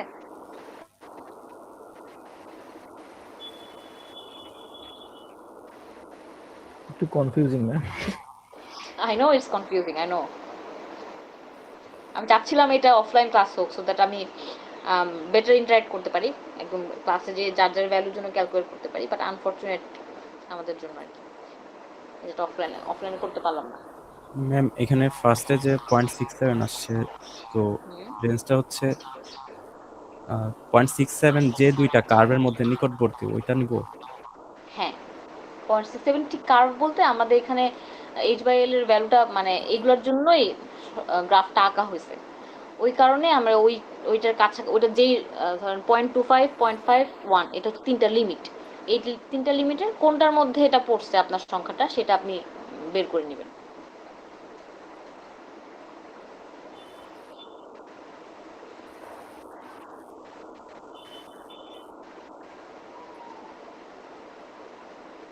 জি ম্যাম, বুঝতে পারছি।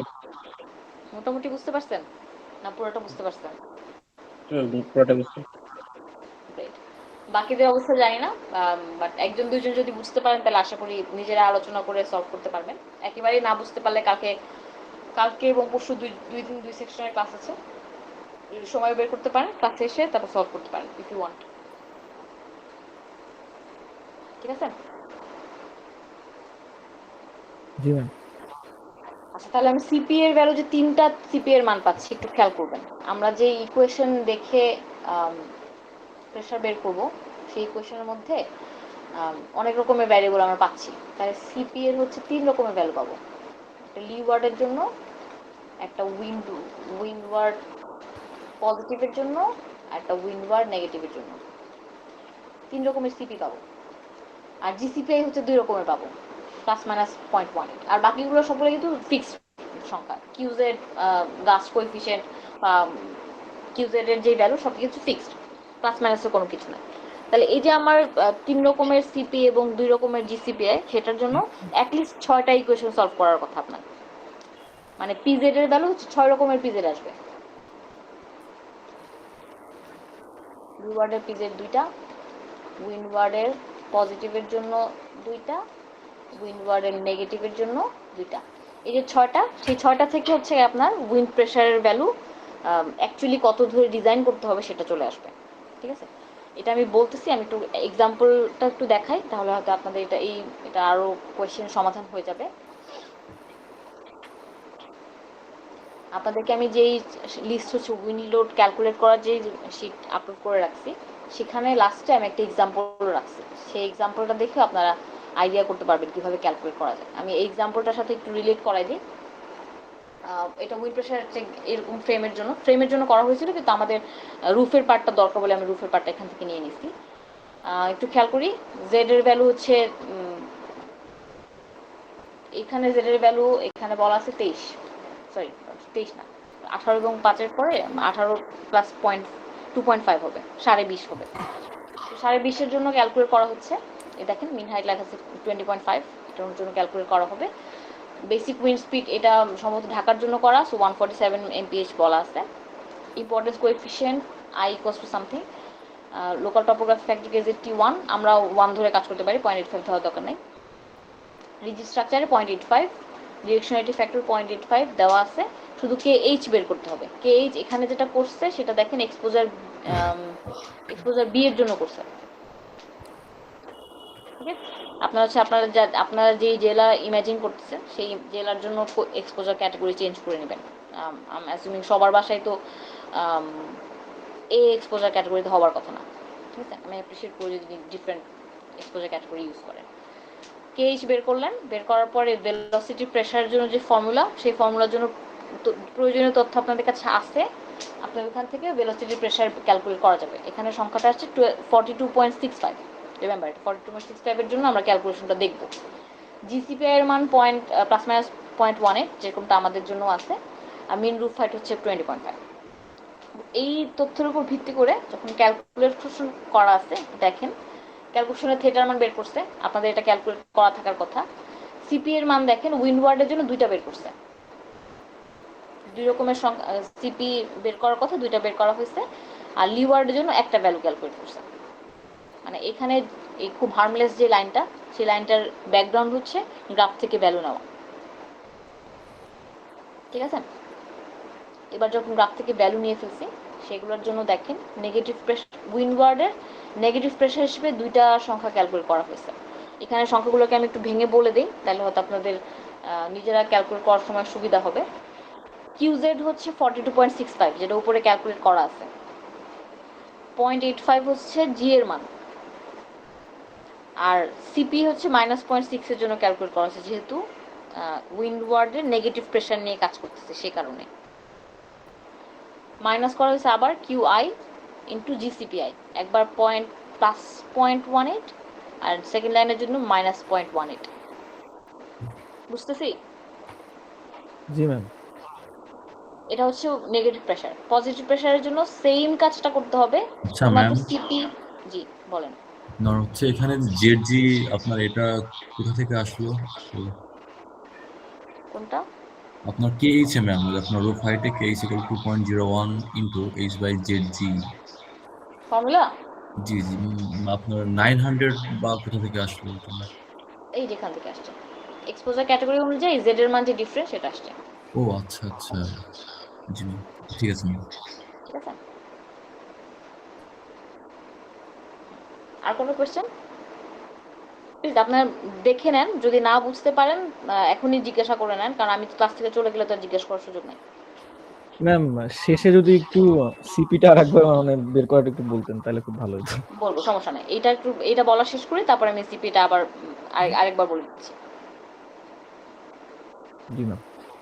ওকে, সো উইন্ডওয়ার্ডের জন্য যে আমরা 4টা ক্যালকুলেশন করলাম, এটা কি বুঝতে পারছি? জি ম্যাম। লিওয়ার্ডের জন্য দেখেন সিমিলার, মানে সিমিলার ফর্মুলা, শুধুমাত্র ডিফারেন্স হচ্ছে সিপি। ঠিক আছে, কারণ আমরা যেটা করতে পারি, এখানে যে সংখ্যাগুলো নিয়ে কাজ করছে সেই সংখ্যাগুলো দিয়ে যদি একবার সিপি ক্যালকুলেট করি, তাহলে বোধহয় ব্যাপারটা একটু সহজতর হয়, তাই না? জি ম্যাম। আচ্ছা, আমরা এইটা একটু দেখার চেষ্টা করবো। সিপি -0.6 যেখানে করা হয়েছে সেটা মানে নিজেরা দেখবো, এখানে গ্রাফ থেকে ভ্যালু নিয়ে দেখবো, তাহলে হয়তো আপনারা বুঝতে পারবেন, মানে ওয়ার্ড এক্সাম্পল হবে। এখন এই যে আমরা অনেকগুলো সংখ্যা ক্যালকুলেট করলাম, সেখান থেকে উইন্ডওয়ার্ডের জন্য একটা প্রেশার সিলেক্ট করব, লিওয়ার্ডের জন্য আরেকটা প্রেশার সিলেক্ট করব। প্রেশার সিলেক্ট করার সময় যে সংখ্যাগুলো পাচ্ছি সেটার মানে অ্যালজেব্রিক ভ্যালুতে সংখ্যার দিক থেকে বড়, সেটাই পজিটিভ বা নেগেটিভ হিসেবে দেখবো। পজিটিভের বড় নেগেটিভের বড় এরকম দেখবো না।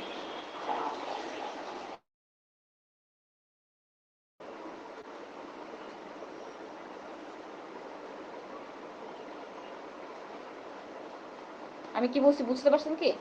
জি ম্যাম। আমার ম্যাম এখানে উইন্ডওয়ার্ড প্রেশারের জন্য 4টা ভ্যালু আসছে, একটা আমি +4.05 দেখতে পাচ্ছি, -29.43 দেখতে পাচ্ছি। আমরা -29.43 কে সিলেক্ট করব, মানে ওটা নেগেটিভ প্রেশার 29, সংখ্যার দিক থেকে ও বড়।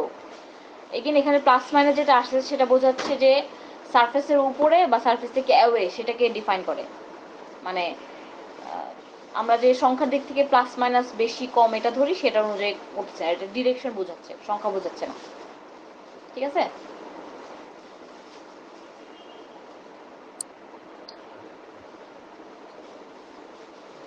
ওকে, ধরে নিচ্ছি আপনারা বুঝতে পারছেন। যা কিছু ক্যালকুলেশন করা হয়েছে সেটা এখানে দেখানো আছে, দেখেন এখানে যে ডাউনওয়ার্ড ডিরেকশন সবকিছু আপওয়ার্ড ডিরেকশন হবে, কারণ এটা সবাই মাইনাসেই ভ্যালু আসছে, তো আপওয়ার্ড হবে। সংখ্যা কিভাবে সিলেক্ট করতে হবে বুঝতে পারছি? জি ম্যাম। ওকে, আমরা সিপি এর ভ্যালুটা একটু দেখবো। উইন্ডওয়ার্ডের জন্য দেখি আমরা হচ্ছে গিয়ে এই জিনিসটাকে সিপি ভ্যালু কিভাবে নিয়ে আসতো সেটা একটু দেখার চেষ্টা করি, এটা দেখলে হবে।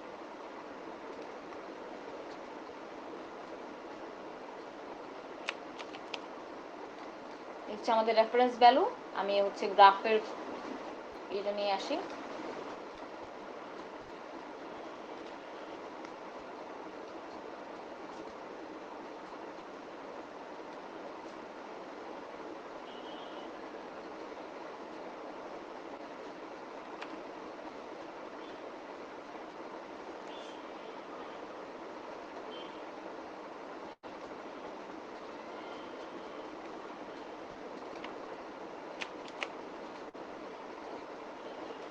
ঠিক আছে, গ্রাফ চলে আসছে।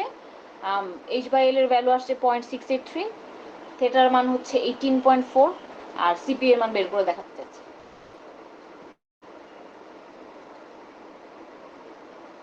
ফার্স্ট দরকার হচ্ছে অ্যাঙ্গেলের উপর ভিত্তি করে আমরা স্ট্রেট লাইন টেনে নেব, যেহেতু 18.4, আমি ধরে নিচ্ছি এরকম একটা জায়গায় 18.4 হতে পারে। ঠিক আছে, দেখেন, দেখে বোঝার চেষ্টা করেন। আমরা 18.4, থেটার মান 18.4 এখানে মার্ক করলাম, গ্রাফের মধ্যে মার্ক করলাম।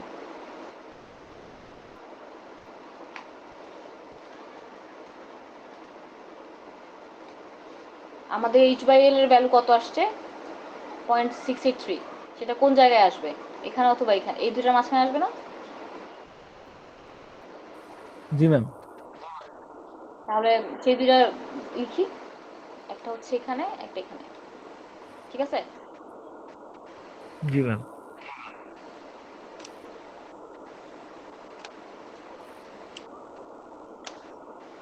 তাহলে আমাকে বলেন তো আমাদের সংখ্যা কত লিখতে হবে? ম্যাম লোয়ারটা আসবে h বাই l যখন জি 0.5 তখন ভ্যালু কত?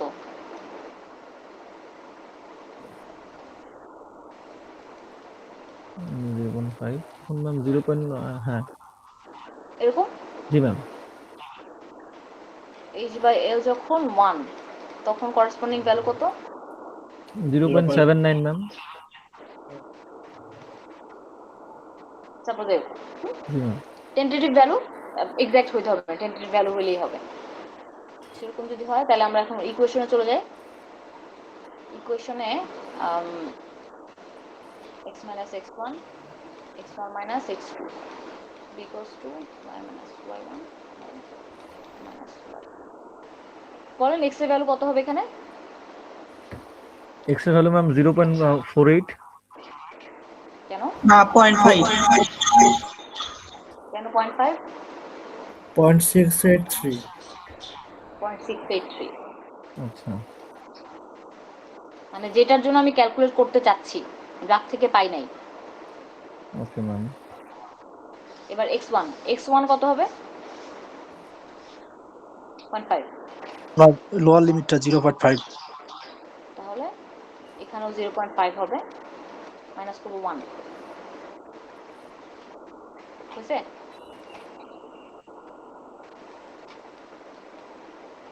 y1 এর ভ্যালু কত? 0.5 এর সাথে করেসপন্ডিং যেটা ছিল সেটা।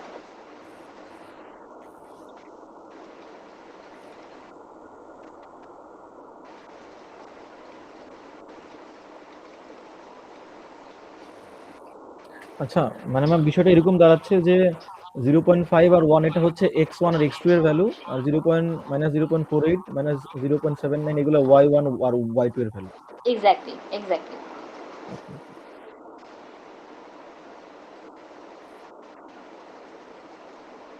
এখন কি ঠিক আছে ক্যালকুলেট করা যাবে? জি ম্যাম এখন পারবো ম্যাম ম্যাম এখানে হচ্ছে এই যে -0.48 এবং -0.79 এটা কিভাবে নিলেন ম্যাম এই যত এটা চোখে দেখে এই যে এখান থেকে মানে দেখে যেটা মনে হচ্ছে এই জায়গায় আসার কথা সেরকম এক্স্যাক্ট ভ্যালু তো জানতে পারবো না। মানে আমরা যে অ্যাঙ্গেলের বেসিসে যেই ফার্স্টে ভার্টিক্যাল লাইনটা টানছি সেই লাইনটা আমার গিভেন গ্রাফের লাইনগুলোকে যেখানে ইন্টারসেক্ট করে সেখান থেকে ভ্যালু নিতে হবে। তো এখন আমরা তো 3 জায়গায় ইন্টারসেক্ট করলো কিভাবে বুঝবো কোন জায়গা থেকে নিতে হবে? তখন আমরা ওই রেফারেন্স ভ্যালুতে চলে গেছি 0.68 তো সেটা যেহেতু এই দুইটার মাঝখানে পড়ছে এই কারণে আমরা একবার হচ্ছে গিয়ে সলিড লাইন ড্যাশ লাইন এই দুইটার মাঝখানে একটা ভ্যালু নিয়েছি। যদি আমাদের h/l এর ভ্যালু হচ্ছে 0.3 আসতো তখন আমি ডটেড লাইন এবং ড্যাশ লাইনের মাঝখানে নিতাম। জি ম্যাম আচ্ছা পারা যাবে এখন? জি ম্যাম এখন ইজি মানে আমি পারবো ম্যাম ওকে হোপফুলি বাকি আরো কয়েকজন হয়তো পারবেন, না পারলে তো জিজ্ঞেস করে নেবেন যে বলতে পারবে তাকে জিজ্ঞেস করে নেবেন। এগেইন যেহেতু আপনারা অনলাইনে ক্লাস করতেছেন এটা বেশ কমপ্লেক্স একটা ক্যালকুলেশন, যদি আপনাদের মনে হয় যে বুঝতে অসুবিধা হচ্ছে তাহলে আগামীকালকে এবং পরশুদিন বাকি 2 সেকশনের সাথে ক্লাস আছে ওইখানে ক্লাসে চলে আসবেন, অসুবিধা নেই। জি ঠিক ম্যাম আছে? জি ম্যাম আচ্ছা তাহলে এটা করার পরে তাহলে আমরা একটু ক্লাস ওয়ার্ক 2 তে চলে যাই। যদি আপনি ক্যালকুলেশন বুঝে থাকেন তাহলে আপনাদের দেখাতে পারবো যে আপনাদের টাস্ক কতটুকু আসলে। আপনাদের টাস্ক হচ্ছে এখানে যেই ড্যাশ ফাঁকা জায়গাগুলো আছে সেখানে আপনাদের করেসপন্ডিং ভ্যালুগুলোকে লিখবেন। লিখার পরে এখানে আমি ফাঁকা জায়গা লিখে দিচ্ছি। এখানে যেই সংখ্যাগুলো সিপি এর ভ্যালু আসবে, h/l এর ভ্যালু আসবে, থিটার ভ্যালু আসবে সেটা এখানে লিখে 6টা ভ্যালু ক্যালকুলেট করবেন।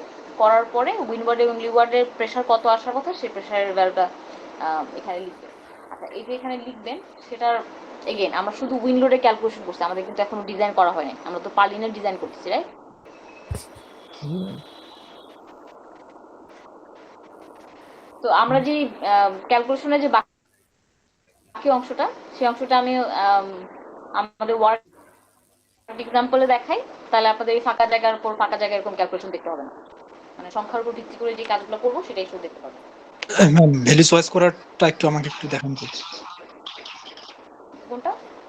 যে ভ্যালু চয়েস করলাম না আমরা থেকে সবচেয়ে বড় ভ্যালুটা অ্যাপেন্ডিক্সেরটা আমরা বের করলাম না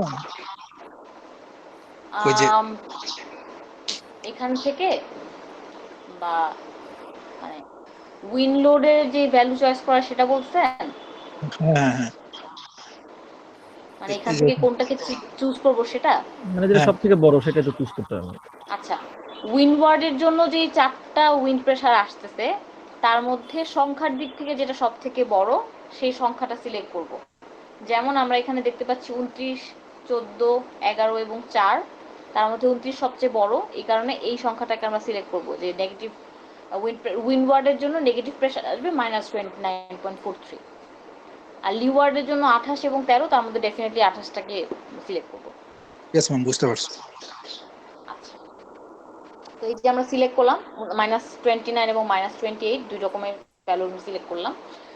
আপনাদের হয়তো একেবারেই ডিফারেন্ট ভ্যালু আসতে পারে, ডিপেন্ডিং অন আপনাদের যেই হাইট বা যেই স্প্যান, যেই জেলা যেই রকম নিয়ে কাজ করতেছেন সেটার উপর ভিত্তি করে আমরা যেই এক্সাম্পল দেখাবো সেই এক্সাম্পলের মধ্যে উইন্ডওয়ার্ড এবং লিওয়ার্ডের ভ্যালু একেবারেই ডিফারেন্ট, মানে দুই রকমের সংখ্যা আসছে। যেমন একটাতে আসছে -19.2642 আসছে লিওয়ার্ডের জন্য, উইন্ডওয়ার্ডের জন্য -3.94 আসছে, মানে অনেক পার্থক্য দুটার মধ্যে। তো যদি এরকম পার্থক্য থাকে আমি আপনাদের ক্লাস ওয়ার্কে এই ডায়াগ্রামটাই রেখে দিছি, জাস্ট আপনারা আপনার আপওয়ার্ড এবং ডাউনওয়ার্ড কিভাবে আসবে সেই সংখ্যাটা সেভাবেই লিখবেন, ঠিক আছে? মানে আপনাদের ক্যালকুলেশনের ভিত্তিতে যেটা আসবে সেটা লিখবেন। যদি পজিটিভ প্রেশার আসে তাহলে আপওয়ার্ড দিবেন, সরি ডাউনওয়ার্ড দিবেন, নেগেটিভ প্রেশার আসলে আপওয়ার্ড দিবেন, ঠিক আছে? যে সংখ্যা আসবে সেটা থেকে ইউডিএল ক্যালকুলেট করতে হবে। ইউডিএল এর জন্য আগের মতোই ডেড লোডের সময় যেরকম করছি, ইউডিএল এর সাথে পার্লিনের স্পেসিংকে গুণ করে দিছি, গুণ করে লাইন লোডে কনভার্ট করছি এভাবে, মানে যার যার যে পার্লিন স্পেসিং আছে সেটা দিয়ে গুণ করে নেবেন। সেটার জন্য জায়গা রাখা আছে ক্লাস ওয়ার্ক 2-তে। ক্যালকুলেট করার পরে আমরা যেহেতু জানি পার্লিনের উপরে যখন উইন্ড লোডটা পড়বে তখন পার্লিনের ওই ইনক্লিনেশনের কারণে লোকাল ওয়াই অ্যাক্সিস আছে সেটাই হবে উইন্ড আসার জায়গা। মানে পার্লিনটা যদি এরকম ধরেন বাঁকা অবস্থায় আছে, উইন্ড লোড যখন আসবে তখন এরকম বাঁকা করে আসবে। মানে আমি ধরে নিচ্ছি যে আমাদের এটা সম্ভবত ক্লাসে বলছিলাম যে ইনক্লাইন সারফেসের উপরে উইন্ডটা যখন পারপেন্ডিকুলার ভাবে আসবে তখনই সব থেকে ডেঞ্জারাস অবস্থা হয়। তার মানে আমরা যে উইন্ডের হিসাব করলাম সেটা ওয়াইতে আসার কথা, মানে ডব্লিউডিএল ওয়াই এর সাথে অ্যাড হয়ে যাবে ওই ভ্যালুটা। এই সেম কনসেপ্টটাই আমি যখন ক্যালকুলেশনে দেখব তখন দেখ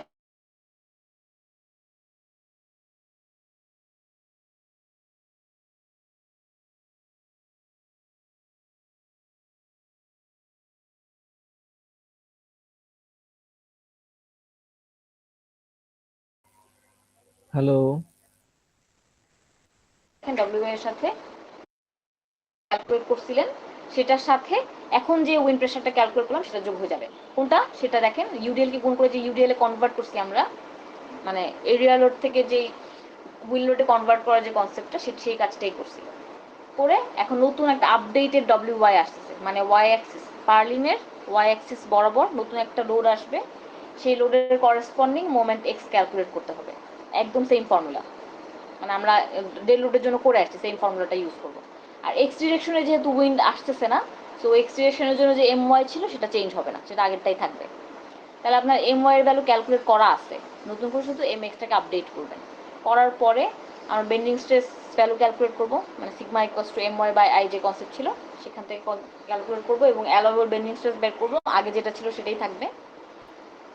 তারপর একদম সেম প্রসেস, বেন্ডিং স্ট্রেস বের করলাম, নতুন আপডেটেড ডব্লিউ এর জন্য বেন্ডিং স্ট্রেস বের করলাম, সেকশনের জন্য সেকশন সিলেক্ট করলাম, সেকশন মডুলাসের ভ্যালু নিলাম, নিয়ে চেক করে দেখলাম কোনটা সেকশনটা ওকে আসে। সো মাল্টিপল ট্রায়াল বা একটা ট্রায়াল বা দুটো ট্রায়াল দিয়ে একটা সেকশন সিলেক্ট করবেন, করার পরে আগের মতোই সেলফ চেক করব, করে যদি ওকে হয় তাহলে ওটাকে ওকে করব, ঠিক আছে?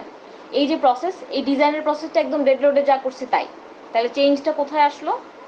পার্লিনের লোকাল ওয়াই অ্যাক্সিস বরাবর একটা উইন্ডের লোড আসছে, যে লোডটা ক্যালকুলেট করার জন্য আমরা বিএনবিসি ব্যবহার করলাম, বিএনবিসি ব্যবহার করে লোড ক্যালকুলেট করলাম, করার পরে ডিজাইন করব। ডিজাইন একদম শেষে দেখেন একটা টেবিল অ্যাড করবেন, এটা আমি ক্লাস ওয়ার্ক 1-এ অ্যাড করি নাই, বাট আপনারা অ্যাড করবেন ক্লাস ওয়ার্ক 2-তে, যেখানে ডেড লোডের জন্য যে সেকশন সিলেক্ট করে আসছেন সেটা লিখতে হবে, এবং ডেড লোড প্লাস উইন্ডের জন্য আবার যে আজকের কাজের ভিত্তিতে যেটা সিলেক্ট করবেন সেটা আসবে, সেই দুটার মধ্যে যেটা বড় সেকশন হবে সেটাকে সিলেক্ট করব, ঠিক আছে? মানে এটুকু হচ্ছে পার্লিনের ডিজাইনের শেষ। ক্লাস ওয়ার্ক 2 এর লাস্ট হচ্ছে এটা। ফাইনালি কোন সেকশনটাকে আপনি সিলেক্ট করেন পার্লিনের জন্য। কাজ বুঝতে পারছি? জি ম্যাম। Yes, ma'am.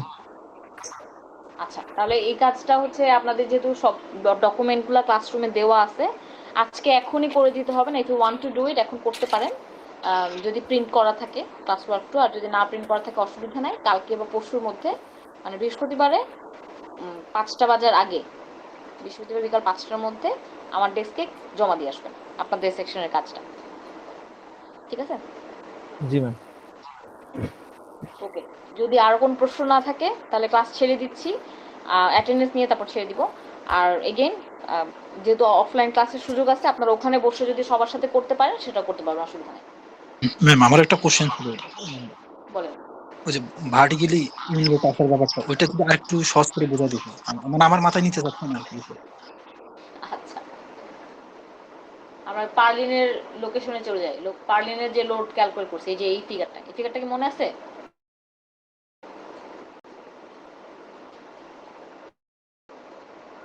জি জি এটাতে কাজ করছেন আগে? আচ্ছা, এই ফিগারটাতে বলছিলাম যে পার্লিন হচ্ছে যে ট্রাসটা আমরা ডিজাইন করতে চাচ্ছি, সেই ট্রাসের টপ কর্ডের উপরে চ্যানেল সেকশনটা বসানো। তো টপ কর্ডটা হচ্ছে সে ভার্টিক্যাল না, মানে আমাদের ট্রাসের চেহারা তো ঘরের মতো এরকম, তাই না? তো আমি যদি U4 বা U3 অথবা U5 এর উপরে কোনো কিছু পার্লিন চ্যানেল সেকশন বসাতে চাই, সে তো আর গ্লোবাল এক্স ওয়াই অ্যাক্সিসে বসবে না, সেরকম বাঁকা করে বসবে, এরকম বাঁকা করে বসবে, তাই না? এখন কথা হচ্ছে বাঁকা করে বসলে তখন যখন উইন্ডটা আসলে উইন্ডটাকে রেজিস্ট করে হচ্ছে পার্লিনের উপরে থাকা যে ছাদ বা রুফ দেওয়া আছে, সেই রুফটা হচ্ছে উইন্ডটাকে সাস্টেইন করবে। তো আমরা এরকম একটা ক্লাসরুমে বসে এরকম একটা ফিগার আঁকছিলাম। ধরে নিচ্ছি এরকম একটা ছাদ, সেই ছাদের মধ্যে ছাদটা নর্মাল কালারের আর কি, এরকম ছাদ, তার মধ্যে হচ্ছে রেড উইন্ড আসতেছে। উইন্ড অনেকভাবে আসতে পারে, এভাবে আসতে পারে, এভাবে আসতে পারে, বা এরকম বাঁকা বিভিন্নভাবে উইন্ড আসতে পারে। তো যখনই আমরা দেখি যে সারফেস হচ্ছে এটা, সো এটা লোকাল এক্স অ্যাক্সিস আছে, হয়তো এখানে লোকাল ওয়াই অ্যাক্সিস হয়তো পাওয়া যাবে। তো এরকম যখন লোকাল অ্যাক্সিস এবং লোড যেটা আসছে সেটা যখন ওই অ্যাক্সিসের সাথে অ্যালাইন না করে, তখন আমরা সাধারণত লোডটাকে কম্পোনেন্টে ভেঙে ফেলি, মানে এক্স এবং ওয়াই কম্পোনেন্টে ভেঙে ফেলি। সো এখানে যে 4 রকমের উইন্ড দেখাচ্ছে, উইন্ড 1, উইন্ড 2 এরকম দেখাচ্ছি। তার মধ্যে উইন্ড 1 যদি 2 ভাগে ভাগ হয়ে যায়, তাহলে এরকম এক্স এবং ওয়াই অ্যাক্সিস 2 ভাগে ভাগ হয়ে যাবে এভাবে। উইন্ড 2 ধরে নিচ্ছি সে একেবারে ভার্টিক্যালি আসছে, তার মানে তার কম্পোনেন্টে ভাগ হওয়ার কোনো জায়গা নেই। উইন্ড 3 সে হয়তো এভাবে এরকম করে কম্পোনেন্টে ভাগ হয়ে যাবে। উইন্ড 4 এভাবে কম্পোনেন্টে ভাগ হয়ে যাবে। একটু চিন্তা করি, যখনই আমি কোনো একটা ফোর্সকে কম্পোনেন্টে ভাগ করে ফেলবো, তখন কিন্তু তার ফোর্সটা বেড়ে যাওয়ার কোনো সম্ভাবনা নাই। 10 কিপ লোডকে কম্পোনেন্টে ভেঙে ফেলে 7:3 এরকম রেশিওতে কম্পোনেন্টে ভাঙে। 10 ফিট লোডকে কম্পোনেন্টে ভেঙে 11, 12, 13 করা সম্ভব না। বুঝতে পারছি? তাই যদি হয়, তাহলে উইন্ড লোডটাকে যদি আমি ধরে নেই যে সারফেসের উপরে গ্লোবাল অ্যাক্সিসে আসতেছে না, তাহলে উইন্ডটার ভ্যালু কমে আসবে। কিন্তু আমাদের চিন্তা হচ্ছে আমরা ওয়ার্স্ট কেস সিনারিও ধরতে চাই, ধরে নিচ্ছি যে এটাই সব থেকে খারাপ, এর চেয়ে খারাপ অবস্থা উইন্ডে আসতে পারে না, উইন্ড প্রেশার হতে পারে না। ওই কারণে আমাদের ওয়ার্স্ট কেস সিনারিও অ্যাজাম্পশন করার জন্য আমরা ধরে নেই যেই সারফেসটা উইন্ডটাকে রেজিস্ট করবে তার উপরে লম্বভাবে উইন্ড এসে পড়তেছে। যদিও সবসময় যে লম্বভাবে পড়বে তা না, কিন্তু আমরা ধরে নিচ্ছি ওইটাই সব থেকে বাজে। সো এটা হচ্ছে ওয়ার্স্ট উইন্ড। সো ওই ওয়ার্স্ট কেস চিন্তা করতে হলে যদি এরকম সারফেসের উপর পারপেন্ডিকুলার হয়, তাহলে পার্লিন তো আমার এই জায়গায় আছে এভাবে, তাই না? তাহলে পার্লিনের ওয়াই অ্যাক্সিস বরাবর উইন্ডটা আসতেছে। ওই কারণে আমরা ডব্লিউ এক্স এর সাথে কোনো কিছু যোগ করি নাই। ডব্লিউ এক্স এর সাথে প্লাস নাথিং ফ্রম উইন্ড। আর ডব্লিউ ওয়াই যেটা আছে, ডব্লিউ ডি এল ওয়াই, তার সাথে উইন্ড প্রেশারটাকে যোগ করে দিচ্ছে। এক্স এর মধ্যে কোনো কম্পোনেন্ট নাই তার। বুঝতে পারছি? জি ম্যাম বুঝতে পারছি। আচ্ছা, আর কোনো কোয়েশ্চেন?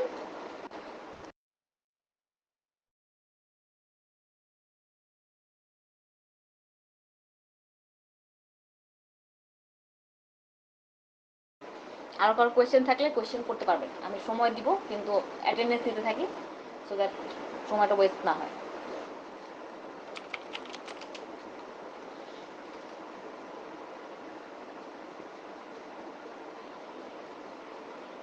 416 সি সেকশন উইথ 3 এর ক্লাস।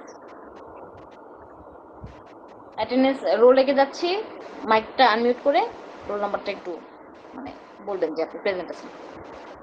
222091 92 Yes, ma'am. 93 93 আচ্ছা ইয়েস ম্যাম না বলে আমি আপনি রোল নাম্বার বলেন তাহলে সুবিধা হবে 92. মানে 92 there 93 Yes, ma'am. again roll number please Ma'am, 94 93.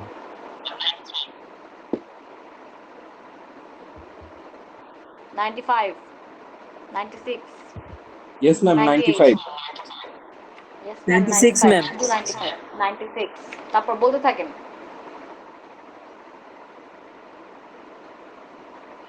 আপনার রোল নাম্বার তো জানা আছে বলতে থাকেন 103 Ma'am, 101. 101 okay 103 103 106 106 Miss 107. 107 109 109 110 110 111 111 113 113 এরপর Ma'am, 115. 115 আপনি কি আমার কাছে আজকে প্রথম করলেন Ji, ma'am. ঠিক আছে অ্যাটেন্ডেন্স দিয়ে দিচ্ছি তারপর 117 117 118 118 তারপর 120 120 Ma'am, 121. 121 ম্যাম 124 124 126 ma'am 126 smoke এরপর 128 আছে কি 128 ma'am তারপর 129 এরপর Miss 114 কত 114 114 আপনার তো সিরিয়াল মিস করে গেছেন আপনি এখন না বলে পরে বলতেন oh sorry miss 130 fine 130 Miss 132 133 তারপর 134 134 ma'am 135 135 ma'am 140 140 আগে আর কেউ কি আছে মাঝখানে 139 139 ঠিক আছে আচ্ছা অ্যাটেন্ডেন্স মোটামুটি অনেকেই দিয়ে ফেলছি ma'am আর কেউ কি আছেন যার অ্যাটেন্ডেন্স হয় নাই বা রোল নাম্বার নাই এখানে 102 আছে ম্যাম, ওই যে মাইক প্রবলেম মেসেজে বলে দিছি। 102 এর মাইক প্রবলেম ঠিক আছে Yes, ma'am. দুইজন হাত তুলে বসে আছেন তাদের কি মাইকের সমস্যা ম্যাম অন্য সেকশন অন্য সেকশন আচ্ছা অসুবিধা নেই অন্য সেকশন হলে অন্য সেকশন ডাকবো সি সেকশনে আর কেউ কি আছেন